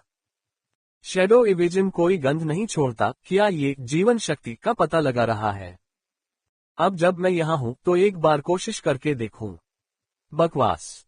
जैसे ही उसने लाश राजा नामक चीज को देखा, ताओयू का आक्रोश लगभग प्रकट हो गया। हालांकि वह नहीं जानता था कि परीक्षण विषय को उसके कपड़े कहाँ से मिले, लेकिन वह चीज पूरी तरह से एक पाठ्यपुस्तक ज़ोंबी थी। सौभाग्य से ताओयू अंकल 9 की फिल्मों का बहुत बड़ा प्रशंसक था, और हालांकि वह कोई चिपचिपा चावल या स्याही ब्रश नहीं लाया था, लेकिन जैसे ही उसने ज़ोंबी को इधर उधर सूंघते देखा, उसने तुरंत अपनी सांस रोक ली और शैडो इवेशन द्वारा बढ़ाई गई गति का उपयोग करके जल्दी से पीछे हट गया। जैसी कि उम्मीद थी, ज़ोंबी वहीं खड़ा रहा और आगे कोई हरकत नहीं की। गलियारे के अंत तक पहुंचकर जुती जंक्शन में बदल गया था। ताओयू दीवार के सहारे खड़ा हो गया और वारलॉट की साइड आर्म को बाहर निकाला और फिर बिना किसी हिचकिचाहट के ट्रिगर दबा दिया। टकराना। गोली आग की चमक के साथ बैरल से बाहर निकली ही थी कि ज़ोंबी, जो धातु के दरवाजे के सामने खड़ा था, ने ताओयू को देखा। उसके कठोर पैर जमीन से उछले और उसका पूरा शरीर तोप के गोले की तरह ताओयू की ओर उछला। उसकी उठी हुई भुजाएं हारपून जैसी थीं। बल, गति का विस्फोट की सब स्पष्ट रूप से दिखाई दे रहा था, यहाँ तक कि बुलेट टाइम की धीमी धारणा के भीतर भी।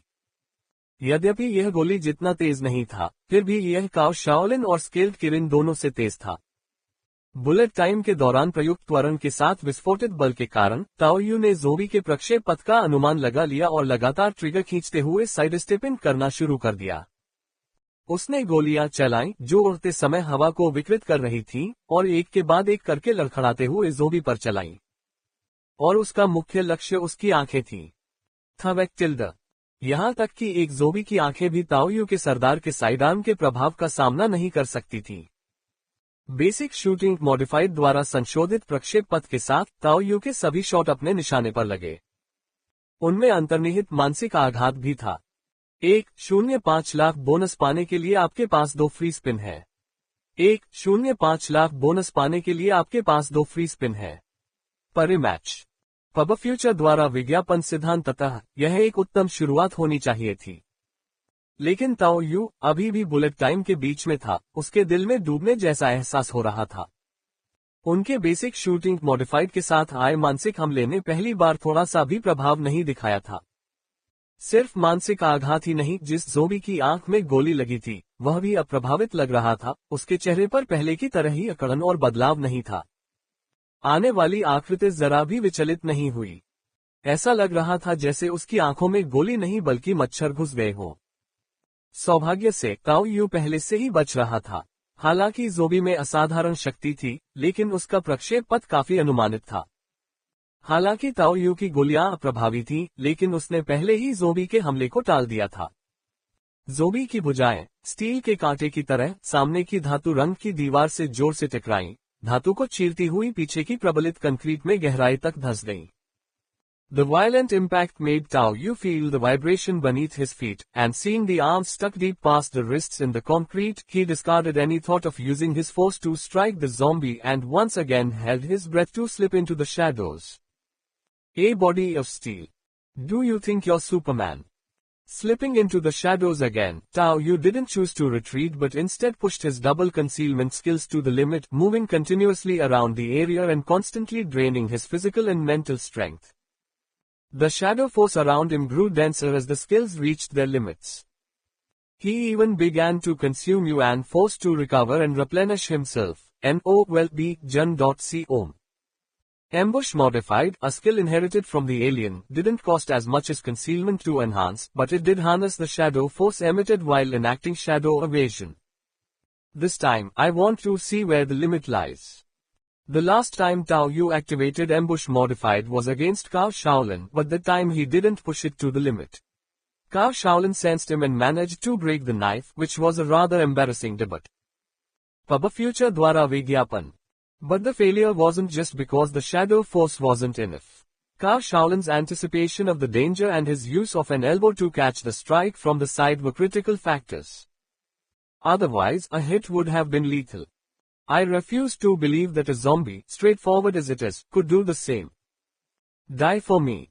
Seizing the moment the zombie pulled out its arms and lost its balance, Tao Yu propelled his speed to its limit from within the shadows, charging with an explosive force far beyond his normal capabilities, stacking it with his own strength.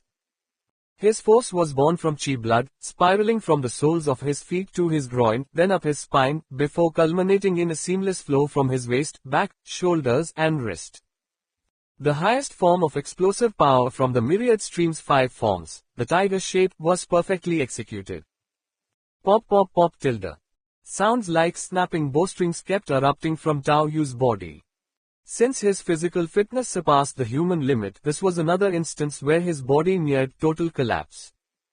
The knee and wrist guards that were barely used shattered in succession, fulfilling their purpose. Even the clothes from Tao Yu's right trouser leg to his sleeve scattered like a celestial maiden casting flowers. A visible bulge traveled up his arm, creating a mist-like trail through the air. The suddenly fracturing shadows, like ink being spilled in reverse, swiftly collapsed from covering his entire body and converged in Tao Yu's hand, focusing on the colossal lizard's fang. Twee tilde. Concrete shattering, bone-breaking force crushed the zombie's head on impact. Third tilde. Tao Yu grabbed the soaring head with one hand and kicked the zombie's body with his foot, then quickly retreated, using the force to pull back and distance himself. वास्तव में, जिस zombie का सिर काटा गया था, उसने प्रतिशोध में अपनी भुजाएं पीछे की ओर घुमाई, जिससे एक भयंकर विस्फोट हुआ जो ताओ यू के गाल को छू गया और उसमें बहुत दर्द हुआ. पब फ्यूचर द्वारा विज्ञापन. लेकिन यदि वह सिर पर वार करने के तुरंत बाद पीछे नहीं हटता, तो सीधा प्रहार डंक मारने से कहीं अधिक नुकसानदायक होता. ताओ यू जल्दी से पीछे हटा, वह कुछ दूर तक जमीन पर पीछे की ओर खिसका, फिर उसकी नजर ज़ोंबी के शरीर पर स्थिर हो गई.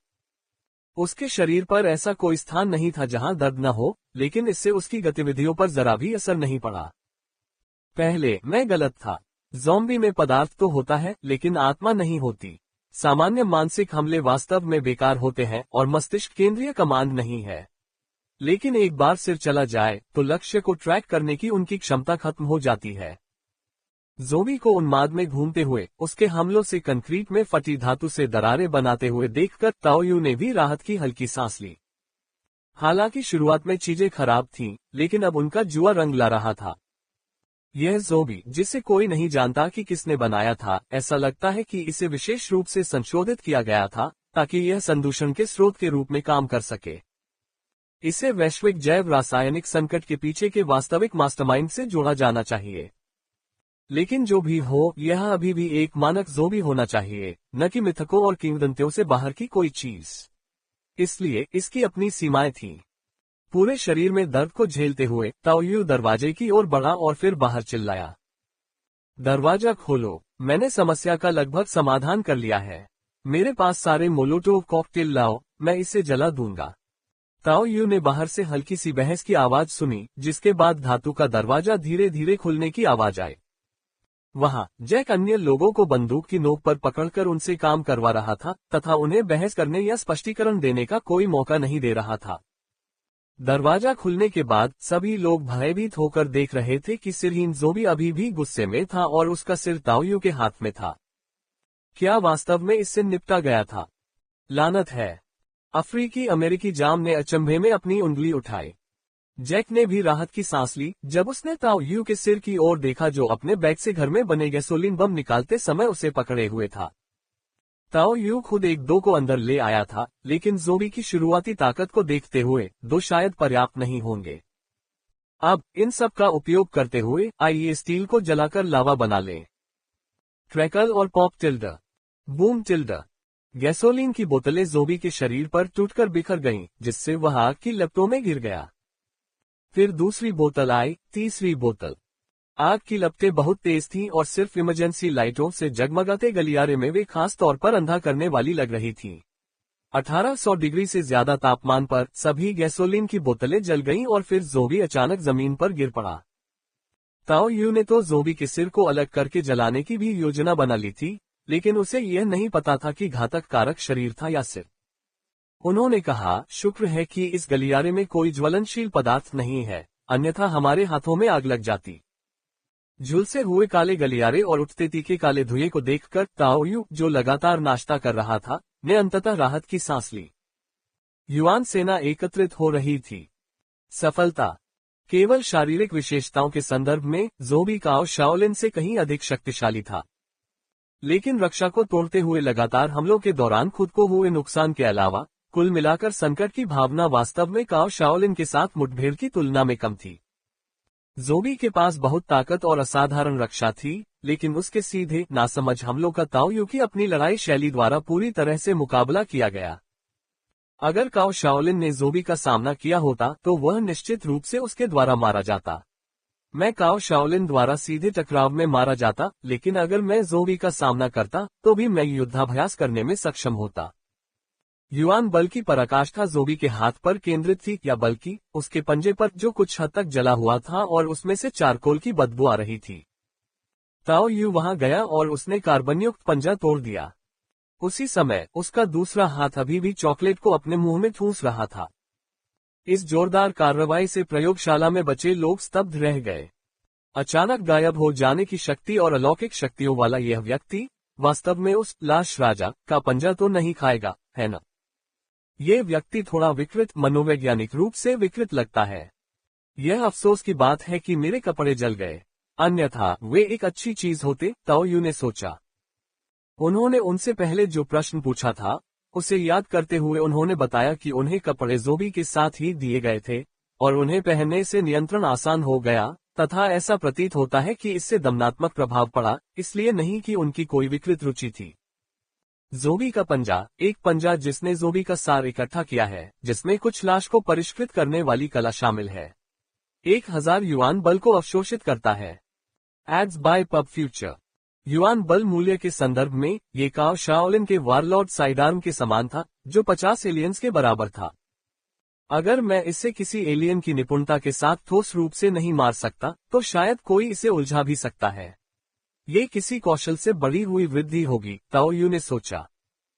ताओ यू को जो बात वास्तव में उत्साहित कर रही थी, वही ये थी कि यह पूर्ण कार्यक्षमता वाला एक कौशल था, जो वारलॉर्ड के साइडआर्म से अलग था, जो बंदूक को अवशोषित करने के बाद बेकार हो जाता था। इस आइटम में कौशल जानकारी और संदूषण जानकारी को एक साथ अवशोषित करना शामिल था। बिना किसी हिचकिचाहट के ताओ यू, जो कौशल को देवत्व दे सकता था, ने तुरंत अवशोषित करने का फैसला किया। 1000 युआन बल के आगमन के साथ साथ क्षतिग्रस्त उपकरणों से अवशिष्ट युआन बल के अवशोषण ने ताओ यू के पहले से उपभोग किए गए युआन बल को पूरी तरह से पुनः भर दिया और यहां तक कि इसे 500 इकाइयों तक बढ़ा दिया। सबसे महत्वपूर्ण बात यह थी कि ताओ यू के पास अब एक और कौशल ओप था जो उसके पास पहले वाले से पूरी तरह से अलग था। शारीरिक और युद्ध कौशल के विपरीत यह बाकी से अलग दिखाई दिया। लाश को शुद्ध करने की कला। लाश को शुद्ध करने की एक गुप्त विधि जो व्यक्ति को 7 दिन, 39 दिन या 81 दिन की अवधि में विभिन्न ज़ॉम्बी विकसित करने की अनुमति देती है, जिसमें वृद्धि के लिए विभिन्न विष शामिल होते हैं। इस प्रक्रिया के लिए व्यक्ति को अपने रक्त से निरंतर पोषण की आवश्यकता होती है। नियंत्रित किए गए प्रत्येक ज़ॉम्बी को मानसिक दृढ़ता का एक हिस्सा लगेगा। अतिरिक्त ज़ॉम्बी को नियंत्रित करने से खपत में क्रमिक वृद्धि होगी। हालांकि यह उस पौराणिक प्रकार का ज़ॉम्बी नहीं था जो उड़ सकता था या बिल बना सकता था, और वास्तव में पिछले ज़ॉम्बी में कई खामियां थीं, जैसे कि कठोर और सीधा हमला करना और मजबूत शरीर होने के बावजूद ये संभवतः सिर्फ 1 या 2 एलियंस से बंधा हो सकता है। लेकिन अभेद्य शरीर और भयानक ताकत ने इसे एक असाधारण रूप से अच्छा मांस ढाल बना दिया, जो ताओ यू के लिए एक आदर्श पूरक था, जिसकी सहनशक्ति और ऊर्जा सहनशीलता खराब थी। सबसे महत्वपूर्ण बात, देवत्व प्राप्ति की लागत 2005 है। ताओ यू के लिए यह कोई झिझक का विषय नहीं था। उन्होंने आश्चर्य व्यक्त करते हुए कहा, मैंने केवल शारीरिक शक्ति और मानसिक ऊर्जा को पुनः प्राप्त करने के लिए 500 रुपये खर्च किए। इसकी तुलना में 2005 क्या है? 7005 के मूल शिखर से उनकी युआन सेना तेजी से गिरकर 5000 पर आ गई। शव शोधन की कला संशोधित छोड़ा गया। मेरे अपने खून से पोषित लाशें छायादार बन सकती हैं, जिससे यांग ऊर्जा से डरने वाली लाशों की कमजोरी खत्म हो जाती है। परिवर्तन बहुत बड़ा नहीं था, लेकिन जैसे ही ताओ यू ने स्वाभाविक रूप से व्यक्त अर्थ को समझा, उसे उत्साह की एक बड़ी लहर महसूस हुई। Aids by pub future. छाया शैडो इवेशन की तरह शैडो फोर्स का उपयोग। ऐसा नहीं है कि ज़ॉम्बी अदृश्य हो सकते हैं, लेकिन कोई ज़ॉम्बी को अपनी छाया बनने के लिए चुन सकता है, उसमें विलीन हो सकता है, और जब आवश्यक हो तो मानसिक शक्ति की खपत को बढ़ाया जा सकता है ताकि लड़ाई के दौरान ज़ॉम्बी के शरीर के हिस्से को छाया बल में परिवर्तित किया जा सके, जिससे उसकी चाल और अधिक निपुण हो जाए। नकारात्मक पक्ष यह है कि सभी देवत्व कौशलों की तरह लड़ाई में ज़ॉम्बी के एक हिस्से को सक्रिय रूप से छाया में बदलने में बहुत अधिक मानसिक ऊर्जा खर्च होती है, और ज़ॉम्बी को नियंत्रित करने के लिए भी अधिक निष्क्रिय मानसिक ऊर्जा की आवश्यकता होती है। बदले में जब ज़ॉम्बी बिना रूपांतरित हुए छाया में निष्क्रिय रूप से छिप जाता है, तो कोई अतिरिक्त खपत नहीं होती है। भले ही देवत्व के बाद के प्रभाव पहले की तुलना में कहीं बेहतर हैं, जो लचीलेपन की सबसे बड़ी आवश्यकता की भरपाई करते हैं। अन्यथा हर दिन एक ज़ॉम्बी के साथ भागना थोड़ा अजीब होगा, और आखिरकार मेरे पास आखिरकार चीजें छिपाने की जगह है। उस कौशल की गहनता को महसूस करते हुए ताओ यू को ये स्पष्ट विचार आया कि हालांकि ज़ॉम्बी बैग को छाया में नहीं मिला सकते, फिर भी उन पर उपकरण, लटकना और कुछ छोटी वस्तुओं को संग्रहित करना संभव था। छाया में रहना कितना सुरक्षित है? हालांकि इसके लिए सबसे पहले अपने ज़ॉम्बी को परिष्कृत करना आवश्यक है। जब मेरे पास बाद में पैसे होंगे तो मैं सोचूंगा कि क्या ज़ॉम्बी का उपयोग यांत्रिक परिवर्तन या एलियन प्रत्यारोपण के लिए किया जा सकता है। यांत्रिक परिवर्तनों और एलियन प्रत्यारोपणों की सबसे कम कीमत के बारे में सोचते हुए ताओ यू ने आह भरी। उस तरह के पैसे के साथ जाहिर है वह पहले खुद को अपग्रेड करेगा और देखेगा कि भविष्य में कोई मौका है या नहीं। जहां तक निर्माण सामग्री का प्रश्न है, पहली बात जो ताओ यू के दिमाग में आई वह थी अमीर महिला का छिपकली के आकार का प्राणी जिसे उसने जला दिया था, जिससे उसे पश्चाताप की पीड़ा हुई। इतना उत्तम पदार्थ, और इसमें तो विषाक्त पदार्थ भी थे। लेकिन तभी ताओ यू को काओ शाओलिन के शरीर का ख्याल आया, जो जला हुआ नहीं लग रहा था, है ना? क्या उसे बगीचे में दफनाया नहीं गया था? अभी भी समय है इसे बचाने का। जहां तक विषाक्त पदार्थों का प्रश्न है, ताओ यू ने शव शोधन कला की जरूरतों पर विचार किया। उसके दिमाग में कई विचार दौड़ रहे थे। Ads by pub future. ये संभवतः एक फॉर्चून चोर द्वारा पाला गया एक ज़ॉम्बी था और इसमें जो वायरस डाला गया था वह संभवतः ज़ॉम्बी वायरस था जो अपने ही शव के जहर के साथ मिलकर इतनी शक्तिशाली संक्रमण शक्ति पैदा कर रहा था। यह कोई आश्चर्य की बात नहीं है। रहस्यवाद का एक स्पर्श होने पर इससे बचना सचमुच कठिन हो जाता है। इसके अलावा ये देखते हुए कि संक्रमण का स्रोत सिर्फ एक स्थान नहीं था, इससे ये संकेत मिलता है कि उन ज़ॉम्बी को पालने वाले व्यक्ति के पास संभवतः काफी संख्या में ज़ॉम्बी थे। लाश को परिष्कृत करने की कला के अभिलेखों के अनुसार सार रक्त से परिष्कृत लाशों की संख्या बढ़ाने का बोझ तेजी से बढ़ता है। भले ही दूसरे पक्ष ने कुछ चतुराईपूर्ण तरीके का इस्तेमाल किया हो, लेकिन वे स्पष्ट रूप से कोई साधारण व्यक्ति नहीं थे। ये सोचते हुए कि उसने अपने बगल में एक ज़ॉम्बी को मार दिया है, ताओ यू ने सोचा कि क्या वह व्यक्ति इसे महसूस कर सकता है। इतना समय बीत चुका है और वह अभी भी ज़ॉम्बी को बचाने नहीं आया है, वह शायद दूसरे कामों में व्यस्त होगा। लेकिन मैं जोखिम नहीं ले सकता। खाने और ठीक होने के बाद मुझे जल्दी से निकल जाना चाहिए और बैकअप के लिए कॉल करना चाहिए। ताओ यू ने पहले ही अपना मन बना लिया था और इस कौशल के बारे में उसके पास कुछ विचार थे। विभिन्न देवत्व कौशल के कारण उसे मानसिक और शारीरिक ऊर्जा खपत की उच्च मांग थी। चूंकि वह नियमित रूप से छाया में केवल एक ही ज़ॉम्बी छिपा सकता था, इसलिए ताओ यू ने सावधानीपूर्वक एक या दो उच्च गुणवत्ता वाली लाश बनाने का फैसला किया। कुछ अच्छे टुकड़े हमेशा कूड़े के ढेर से बेहतर होते हैं, क्योंकि वे मानसिक ऊर्जा के संदर्भ में उच्च लागत प्रदर्शन अनुपात प्रदान करते हैं। ज़ॉम्बी समस्या को हल करने और एक अच्छा कौशल हासिल करने के बाद ताओ यू को यहाँ अपनी यात्रा का मुख्य उद्देश्य याद आया। उल्कापिंड कहाँ है? ताओ यू का मन काओ शाओलिन की लाश को संसाधित करने के लिए लौटने में व्यस्त था, लेकिन वह अन्य प्रमुख लाभ को नजरअंदाज नहीं कर सका। ताओ यू के विचार में भले ही उल्कापिंड में ज्यादा युआन फोर्स न हो, लेकिन इसके प्रभाव स्पष्ट थे। हालांकि यह उसके लिए सीमित व्यक्तिगत उपयोग के लिए था, लेकिन फ्लोटिंग सिटी के उन युवा स्वामी और महिलाओं को इसे बेचने से कम 1 लाख की बेसलाइन मिलनी चाहिए, है न? इसके अलावा जैक के चुने हुए व्यक्ति होने की खोज के साथ शायद यह उसे देवत्व के माध्यम से अपनी प्रतिभा को और बढ़ाने की अनुमति देगा। मैं तुम्हें वहां ले चलूंगा। मध्यम आयु वर्ग की महिला शोधकर्ता ताओ यू के प्रति कुछ श्रद्धा महसूस करती दिखी, अनजाने में सम्मानसूचक शब्दों का प्रयोग करती हुई। इस अंदरूनी सूत्र की मदद से तथा विद्युत सुविधाओं की खराबी के कारण वे आसानी से एक अन्य प्रयोगशाला में पहुंच गए, जहां बीच में एक पारदर्शी कंटेनर में पारे के समान एक चिपचिपा तरल पदार्थ रखा था, जो उल्कापिंड को इस प्रकार से घेरे हुए था जैसे वह एम्बर में हो। बहुत अच्छा, ताओ यू मुस्कुराया और चला गया। इस तरह इसे अपने साथ ले जाना आसान होगा। परिवहन के दौरान बहुत अधिक कंपन के कारण विस्फोट होने की चिंता करने की जरूरत नहीं होगी। शायद ये बेहतर होगा कि इसे सीधे वापस ले लिया जाए और जब वे दोनों वापस आ जाएं तो इसे बेच दिया जाए, ताओ यू ने सोचा। हालांकि वे दोनों मजबूत थे और रसातल में बहुत लंबे समय तक रह सकते थे, लेकिन शुरुआती चरणों के दौरान वे शायद स्थिति के आधार पर कुछ लक्षित वस्तुओं को प्राप्त करने के लिए वापस आएंगे, है ना?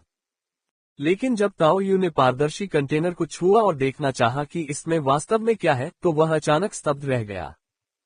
बिखरा हुआ विश्व का हृदय प्रतिभाओं को बढ़ा सकता है या नई प्रतिभाओं को सक्रिय करने का मौका देता है। बकवास बकवास बकवास बकवास। दुनिया का दिल टूट गया। यह क्या है? मैंने तो इसके बारे में कभी सुना ही नहीं। मैं क्षमा चाहता हूँ, क्योंकि ताओ यू, जो कि बाहरी क्षेत्र का एक साधारण किसान है, ऐसी चीजों से अपरिचित है। हालांकि ताओ यू को जल्दी ही अपने माता पिता से सुनी कुछ कहानियां याद आ गईं। दरअसल आम लोगों के बीच हमेशा प्रतिभा में बदलाव की अफवाहें चलती रहती थीं। अफवाहों में दूसरी या तीसरी प्रतिभा की संभावना का भी सुझाव दिया गया था और यह कहा गया था कि फ्लोटिंग सिटी में कुछ प्रमुख व्यक्ति 2 या 3 प्रतिभाओं के साथ पैदा हुए थे, लेकिन इनका बाहरी लोगों से कोई लेना देना नहीं था, जरा भी नहीं। इसलिए वे महज अफवाहें ही बनकर रह गईं।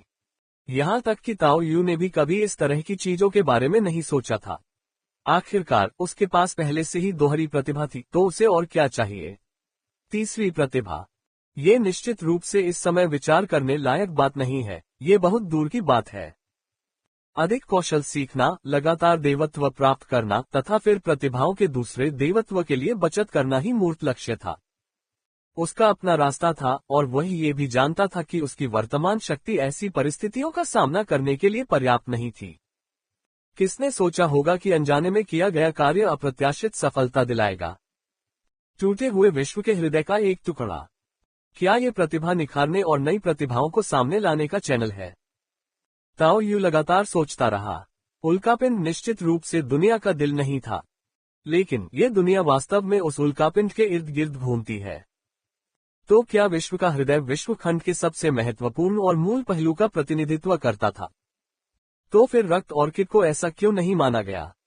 या फिर ऐसा है कि हर दुनिया विश्व हृदय को पोषित करने में सक्षम नहीं है? ताओ यू ने उस विश्व बाधा के बारे में सोचा जो एलियंस को दूर रखती थी, और जैक चुने हुए व्यक्ति के बारे में सोचा। वास्तव में यह ऐसी चीज नहीं है जिसके बारे में मुझे अभी सोचना चाहिए, न ही ऐसी चीज जिसके बारे में मैं पूछताछ कर सकता हूँ। जैसे ही मुझे इसके बारे में जानकारी मिलेगी, मैं इस मुद्दे को उजागर कर दूंगा। बेहतर है कि पहले इसका इस्तेमाल किया जाए और बाद में बात की जाए। यह ऐसी चीज थी जिसका आप सामना तो कर सकते थे लेकिन उसे चाह नहीं सकते थे, और ताओ यू के पास इसे बेचने का कोई कारण नहीं था। यद्यपि उसे अपनी प्रतिभा को बढ़ाने की ज्यादा आवश्यकता नहीं थी, क्योंकि उसके पास पहले से ही स्वर्ग जाने का मार्ग था, फिर भी वह तीसरी प्रतिभा प्राप्त करने में काफी रुचि रखता था। प्रतिभा और कौशल बहुत भिन्न है। प्रतिभाएं किसी की ऊपरी सीमा को ज्यादा बढ़ाने में सक्षम नहीं हो सकती हैं, न ही तत्काल युद्ध शक्ति प्रदान कर सकती हैं, लेकिन वे दीर्घकालिक प्रभावी सहायक क्षमता हैं, जिनकी उपयोगिता किसी की शक्ति में वृद्धि के साथ कम नहीं होती है। इसके अलावा वे कौशल की इसी श्रृंखला की कठिनाई को भी कम कर सकते हैं और युवान बल त्वरण की दक्षता में वृद्धि कर सकते हैं। ताओ यू को सबसे अधिक ध्यान देने योग्य प्रभाव बेसिक शूटिंग संशोधित की प्रवीणता अभ्यास से महसूस हुआ। वर्षावन में गोलियों की कमी के बावजूद उन्होंने हर कुछ दिनों में कुछ गोलियां चलाईं और आसानी से स्तर 2 तक पहुंच गए। इसके अलावा माइरीट स्ट्रीम्स डोजो में अपने अभ्यास के दौरान, हालांकि जहां वे सिर्फ डी जोड़ पर धीरज थे, उनके शरीर में प्रतिभा के कारण शुरू होने के बाद उनकी युवान फोर्स त्वरण दक्षता काफी सभ्य थी। ये केवल इसलिए था क्योंकि ताओ यू खुद कौशल बढ़ा सकता था, जिससे उसका शरीर सुधार बहुत मजबूत हो गया, जिससे ये बेहतर लग रहा था। अगर यह पूरी तरह से स्टांस स्किल लेवल का मामला होता, तो झांग वेई निश्चित रूप से युवान फोर्स पॉइंट्स की समान मात्रा के साथ लेवल 3 तक तेजी से पहुंच जाता। यही तो प्रतिभा की शक्ति है। बुलेट टाइम की उत्पत्ति डायनामिक विजन से हुई है। हालांकि यह एक लड़ाकू प्रतिभा है, इसकी ताकत शूटिंग में निहित है, जो भविष्य में प्यूपल स्किल्स को भी तेज कर सकती है, लेकिन शारीरिक क्षमताओं पर इसका प्रभाव काफी सामान्य है। अगर मैं नई प्रतिभा की श्रेणी चुन सकता तो संभवतः उसे प्राप्त करना भी एक प्रयास के लायक होगा। ताओ यू ने बॉक्स को पकड़ लिया और शांत उदासीनता के साथ अपने पीछे खड़े लोगों के समूह की ओर देखा, अंततः अपने दिल में कुछ अधिक नापाक विचारों को दबा लिया। यहाँ तक कि जैक, एक चुना हुआ व्यक्ति, खुद को मजबूत करने के लिए केवल निष्क्रिय रूप से युवान बल का उपयोग कर सकता था, और वे नहीं जानते थे कि दुनिया का दिल क्या था। ठीक है, यह एक बहुत अच्छा कौशल साबित हुआ। ताओ यू ने उल्कापिंड को निगलना शुरू कर दिया। आखिरकार एक बार जब वह निगल लिया गया तो वह उसका हो गया, और कोई भी उसे इसे उगलने के लिए नहीं कह सकता था। तुम्हें पहले ही पता चल गया, तुम्हारी वह विशेष योग्यता, जैक ने चेहरे पर ईर्ष्या के भाव के साथ कहा। हालांकि जैक भी खुद को मजबूत कर सकता था, लेकिन यह उन तथाकथित पायनियर्स से अलग बहुत निष्क्रिय महसूस हुआ। हाँ, मैंने इसे सीधे आत्मसात कर लिया है। कोई आपत्ति नहीं है ना? अरे, यह कोई बड़ी बात नहीं है। बस मुझे ये सिखाना याद रखना कि माइरियड स्ट्रीम्स 5 फॉर्म्स, एक बार जब मुझे स्टांस स्किल की आदत हो जाए। Backward and well be in .com। Jack विशेष नहीं था, क्योंकि उसे बस ताओ यू द्वारा काम पर रखा गया था। अब तक उन्हें लगा कि उनके बीच तालमेल काफी अच्छा था। रसातल और विश्व के टुकड़ों के बारे में जानने के बाद जैक को पता था कि उसे भविष्य के लिए योजना बनानी होगी। वैसे भी जिस महिला लिजर्डमैन से उनका सामना हुआ था, उसके अवरोधक व्यवहार को देखते हुए वे पायनियर्स इतने मिलनसार नहीं थे। ताओ यू ने इसे एक बार में ही आत्मसात करने की जल्दबाजी नहीं की। उसने कुछ सरल व्याख्याएं की, किसी से कुछ और डिब्बाबंद सामान लाने को कहा, और फिर आत्मसात करने के लिए अकेले ही प्रयोगात्मक प्रयोगशाला में चला गया। ये जानते हुए कि ताओ यू के पास महाशक्तियां थीं और वह उनमें सबसे शक्तिशाली था, साथ ही जैक भी पहरा देने में मदद कर रहा था, किसी को भी असहज महसूस नहीं हुआ और न ही किसी ने झांकने की कोशिश की। जैसे ही ताओ यू ने उल्कापिंड से बल को अवशोषित किया, जो कि युआन बल से अलग था, उसने एक बार फिर गहन तरीके से विश्व के हृदय के उपयोग को महसूस किया। किसी प्रतिभा पर इच्छाशक्ति को केंद्रित करने से उसे मजबूत करने का प्रयास किया जाएगा, और क्योंकि यह एक बिखरी हुई दुनिया का दिल था, इसलिए वृद्धि की एक सीमा थी। प्रतिभा जितनी मजबूत होगी, वृद्धि उतनी ही कमजोर होगी और सुधार के प्रभाव कम होंगे। वैकल्पिक रूप से किसी कौशल पर ध्यान केंद्रित करने से नई प्रतिभाओं को खोजने का प्रयास किया जा सकता है। नई प्रतिभाओं का अधिग्रहण केवल मजबूत कौशल के कारण मजबूत प्रतिभाओं की ओर ले जाने का मामला नहीं था, ये केवल एक दिशा चुनना था। यहाँ तक कि दिव्य कौशल भी उसी दिशा का अनुसरण करेंगे और इससे अधिक कुछ नहीं। क्या हर प्रतिभा में थोड़ा सुधार किया जा सकता है? ताओ यू ने सबसे पहले इस बल को अपने देवत्व की ओर निर्देशित किया, लेकिन करीब पहुंचने से पहले ही उसे तीव्र प्रतिकर्षण का सामना करना पड़ा, जिससे वह संपर्क भी नहीं बना सका। क्या यही है? ताओ यू ने अपनी असहमति से होंठ सिकोड़ लिए, हालांकि परिणाम अप्रत्याशित और उचित दोनों था। टूटे हुए उपसर्ग के साथ क्या किया जा सकता है? उन्होंने इस पर अधिक समय तक विचार नहीं किया, बल्कि कौशल को आजमाना शुरू कर दिया। उसके पास 3 प्रारंभिक विकल्प थे। पहला था स्टेल्थ मॉडिफाइड, क्योंकि यह कौशल शैडो फोर्स ला सकता था, जो एक तरह की पारलौकिक क्षमता है। दूसरा था 5 रूप 1 के रूप में संशोधित मुट्ठी इरादे का उद्भव और उसकी शारीरिक विशेषताओं में क्षमता, यदि सफलतापूर्वक सक्रिय हो तो संभवतः एक शारीरिक प्रतिभा प्रदान करेगी, जो सबसे सुरक्षित शर्त थी। तब ट्रेन फॉर्म संशोधित भी एक विकल्प था, क्योंकि यह वर्तमान में एकमात्र कौशल था जो आत्मा धारणा को बढ़ा सकता था। अंत में बेशक शव शोधन था, जिसे उसने अभी अभी हासिल किया था, लेकिन चूंकि शव शोधन से प्राप्त शक्ति बाहरी थी और उसके अपने शरीर की सीमाओं और ऊर्जा खपत के मुद्दों पर विचार किया गया था, ताओ यू ने फिर भी 5 रूपों को एक संशोधित रूप में प्रस्तुत करना चुना। मुझे आशा है कि यह सफल होगा। ताओ यू कुछ हद तक घबराया हुआ था। किसी के पास जितनी अधिक प्रतिभाएं होती हैं, नई प्रतिभाएं हासिल करना उतना ही कठिन होता है, और उसके पास पहले से ही 2 प्रतिभाएं थीं। हालांकि यदि वह असफल हो गया तो यह अगले प्रयास में जमा हो जाएगा, इसलिए यह व्यर्थ नहीं जाएगा। जबकि ताओ यू खुद को यह दिलासा दे रहा था कि असफलता स्वीकार्य है, एक नया प्रतिभा क्षेत्र पहले ही अस्तित्व में आ चुका था। मजबूत शरीर ये किसी के क्यूई रक्त को अवरुद्ध कर सकता है, क्यूई रक्त और महत्वपूर्ण ऊर्जा की हानि को कम कर सकता है, तथा शारीरिक पक्षीय कौशल की गति को मामूली रूप से बढ़ा सकता है। अच्छी खबर, नई प्रतिभा उभर कर सामने आई है। वह काफी भाग्यशाली था। बुरी खबर यह है कि नई प्रतिभा कुछ हद तक निस्तेज थी। दूसरों के लिए स्टडी बॉडी कोई बेकार चीज नहीं थी। ये निश्चित रूप से डायनेमिक विजन या एंड्योरेंस जैसी सामान्य लड़ाकू प्रतिभाओं से कमतर नहीं थी। लेकिन समस्या ये थी कि ताओ यू की दिव्य विशेषता, एक प्रमाण हमेशा के लिए प्रमाण, ने तुरंत स्टडी बॉडी के लाभ को शून्य कर दिया। इसने केवल उसके शारीरिक कौशल की गति में थोड़ा सुधार किया। कुछ न होने से तो ये बेहतर ही है, ऐसा मुझे लगता है। इसे देवता का रूप दिया जा सकता है, और यद्यपि इसकी तुलना बुलेट टाइम से नहीं की जा सकती, फिर भी यह मेरी प्रशिक्षण दक्षता को बढ़ाएगा। इसे देवत्व प्रदान करने में 1000 का खर्च आएगा, जिससे यह पुष्टि होगी कि इसका मूल स्तर डायनेमिक विजन से कम नहीं है। मजबूत शरीर आत्मा और क्यूई रक्त को समेकित करता है, आत्मा को विभिन्न चालों में डालने के लिए इच्छाशक्ति में परिवर्तित करता है, शारीरिक कौशल की प्रशिक्षण गति को काफी बढ़ाता है और मानसिक पक्षीय कौशल की प्रशिक्षण गति को थोड़ा बढ़ाता है। बहुत खूब। मैं जानता था देवत्व कभी निराश नहीं करता। यह एक पुनर्ता कायापलट था। प्रतिभाओं को देवत्व प्रदान करने की दक्षता कौशलों को बढ़ाने की दक्षता से कहीं अधिक है। ताओ यू ने अपने बुलेट टाइम पर विचार किया और महसूस किया कि 5 रूपों को एक करना प्रतिभा को बढ़ाने की तुलना में अधिक महंगा था, लेकिन वास्तव में इसके प्रभाव की तुलना नहीं की जा सकती थी। फिर भी कौशल सुधार ने तुरंत क्षमता वृद्धि प्रदान की, और कुछ में तो सीमाएं बढ़ाने की विशेषता भी थी। उन्होंने निरंतर अभ्यास को उत्तेजित करने की अनुमति दी, एक प्रमाण हमेशा के लिए प्रमाण एक दूसरे के पूरक और अपरिहार्य होने के नाते। यह अब स्टडी बॉडी नहीं है, फिस्ट इंटेंट काफी अच्छा होना चाहिए।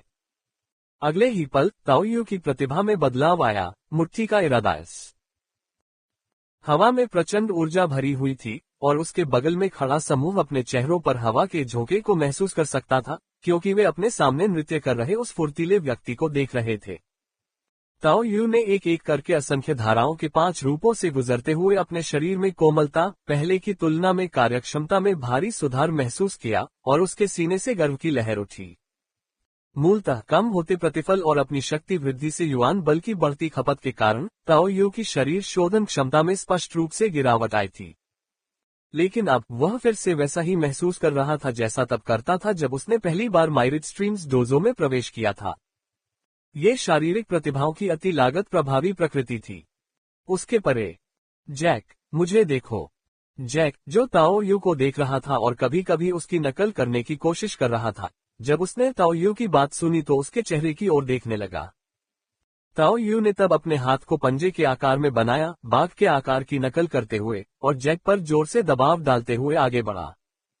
एक पल में जैक को एक भयंकर रंगीन बाघ अपनी ओर छलांग लगाता हुआ दिखाई दिया, जैसे कि एक अदृश्य बाघ का प्रेत ताओ यू के पीछे से उभरा, उसके साथ विलीन हो गया और फिर बाघ के पंजे पर एक दोहरी छवि दिखाई दी। गर्जन। ऐसा लग रहा था मानो उसके कान के पास बाघ की दहाड़ गूंज रही हो, जिससे जैक के विचार एक पल के लिए शून्य हो गए। जब वह होश में आया तो उसने देखा कि बाघ का पंजा उसकी आंखों के सामने ही रुक गया था। ओह, ये बाघ का पंजा नहीं बल्कि ताओ यू की हथेली है। वह हथेली की रेखाएं भी स्पष्ट रूप से देख सकता था। कैसा लग रहा है? मुझे सिखाइए पिताजी।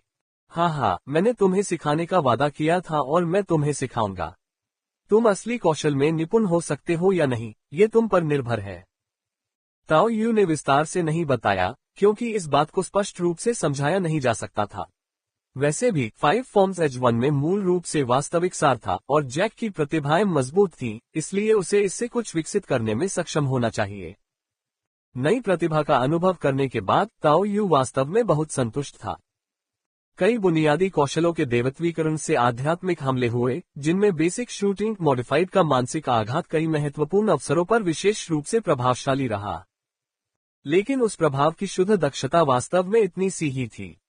उस समय इससे प्रभावित होने के बाद भी काओ शाओलिन अभी भी ब्लेड को पकड़ सकता था, और अब इच्छाशक्ति के एकीकरण के साथ इसमें कोई संदेह नहीं था कि दक्षता बहुत अधिक थी और इसे दूर से भी छोड़ा जा सकता था।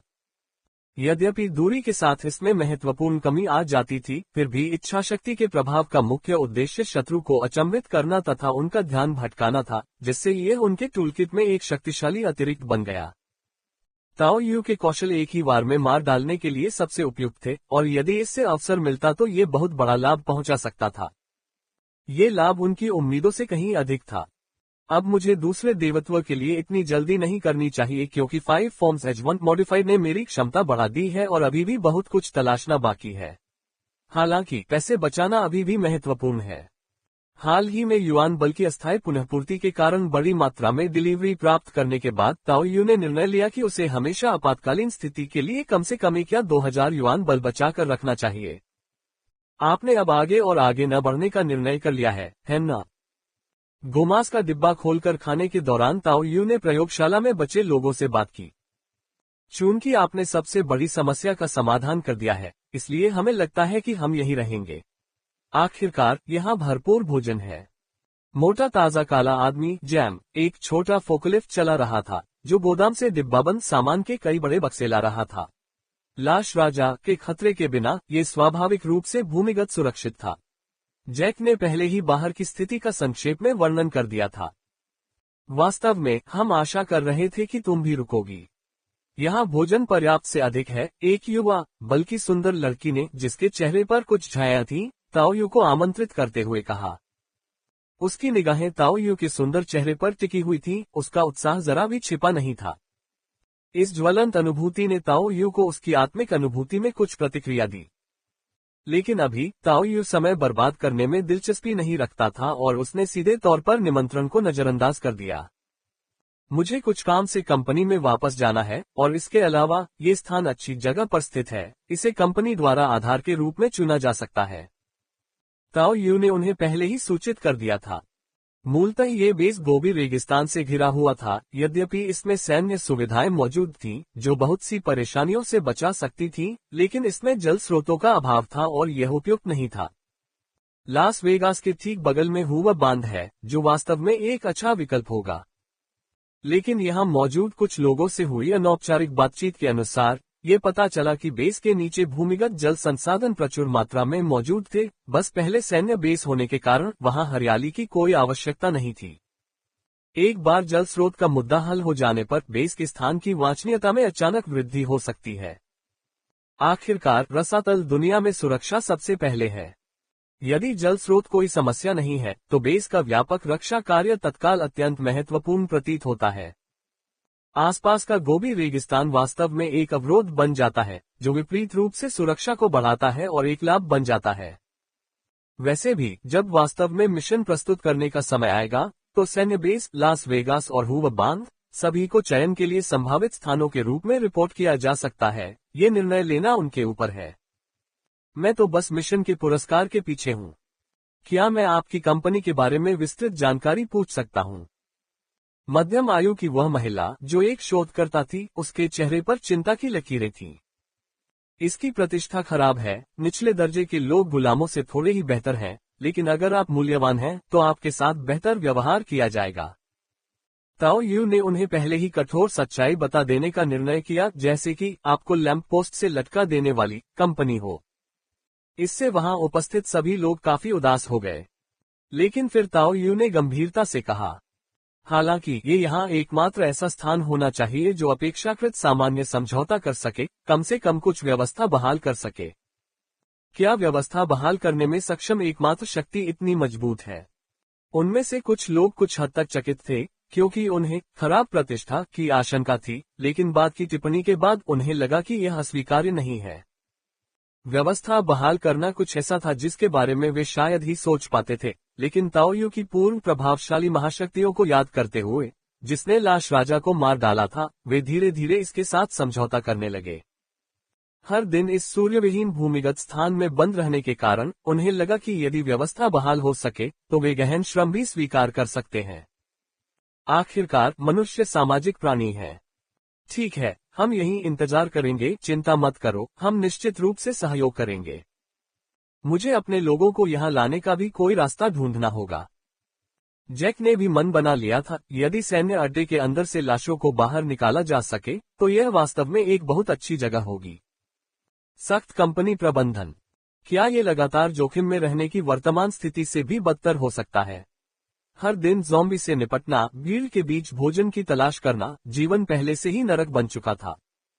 यदि ताओ यू ने जिस कंपनी की बात की थी वह वास्तव में इतनी मजबूत थी, तो यह निश्चित रूप से एक जुआ खेलने लायक था।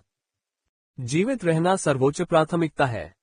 इसके अलावा भले ही कंपनी ने इस स्थान को नहीं चुना हो, यहाँ खाद्य भंडारण के साथ भले ही उसके अपने लोग शामिल हों, ये दीर्घकालिक रहने के लिए पर्याप्त से अधिक होगा।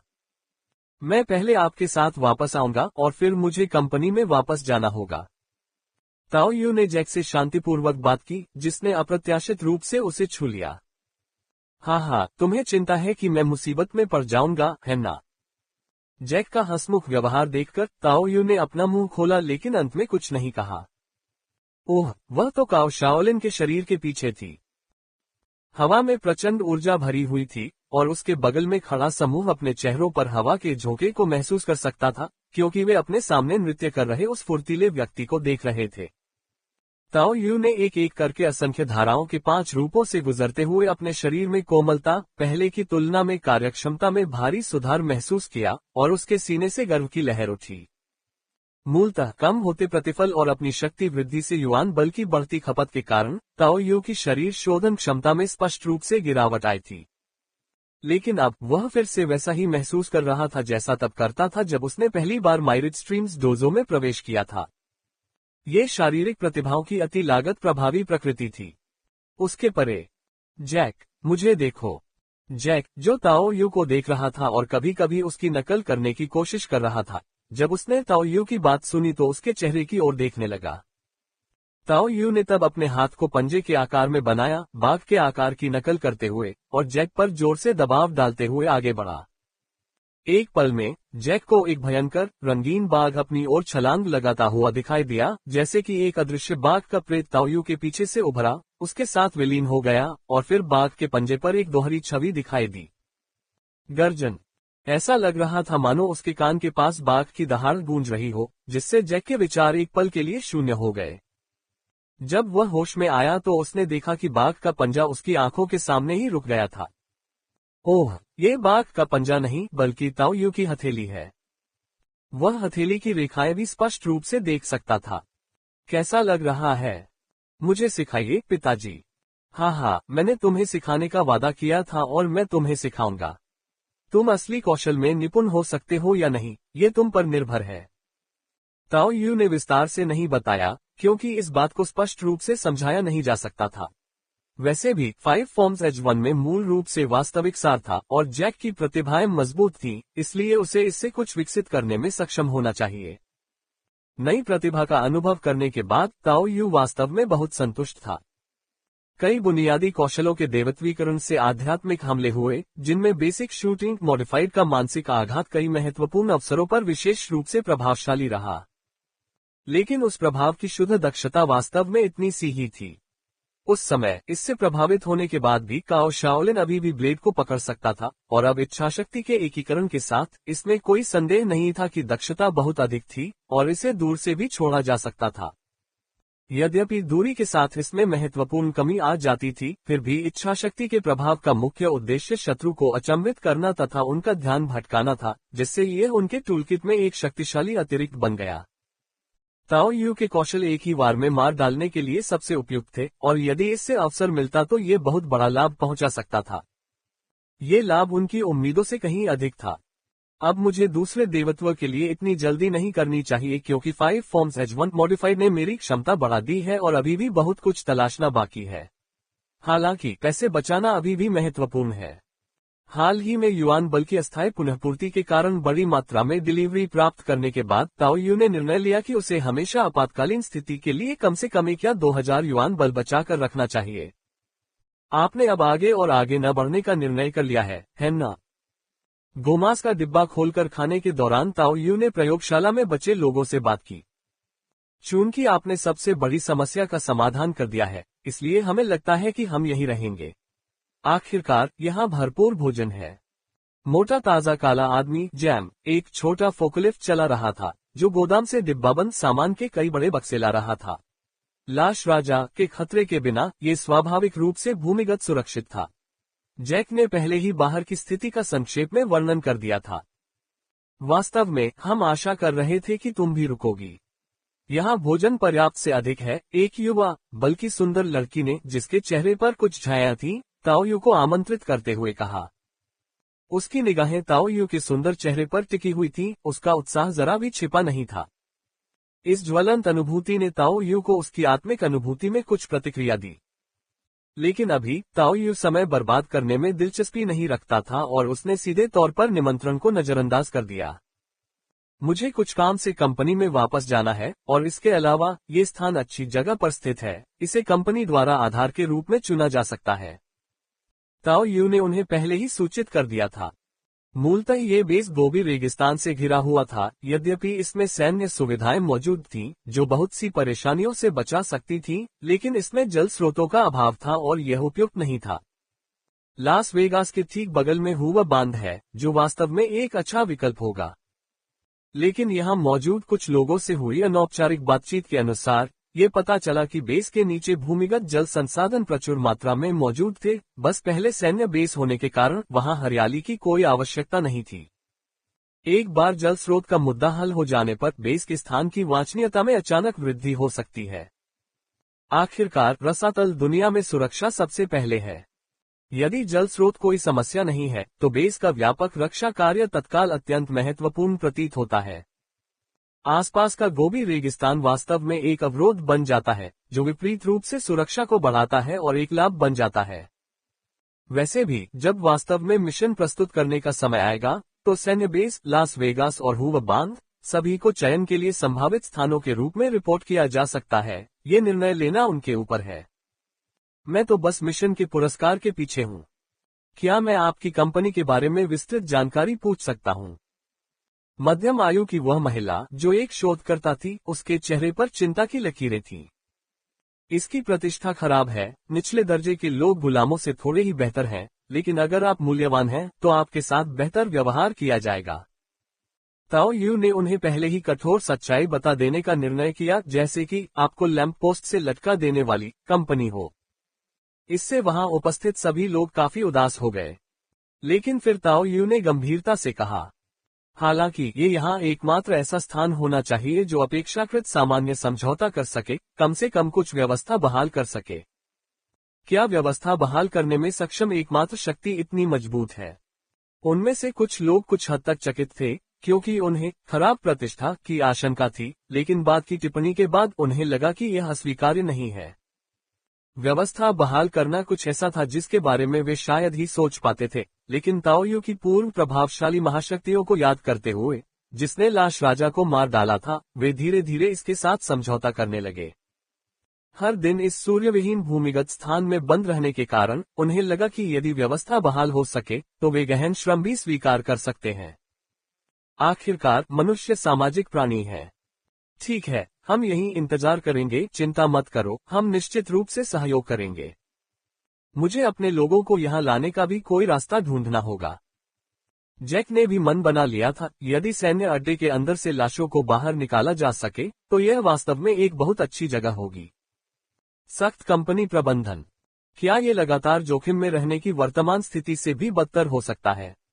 हर दिन ज़ॉम्बी से निपटना, भीड़ के बीच भोजन की तलाश करना, जीवन पहले से ही नरक बन चुका था।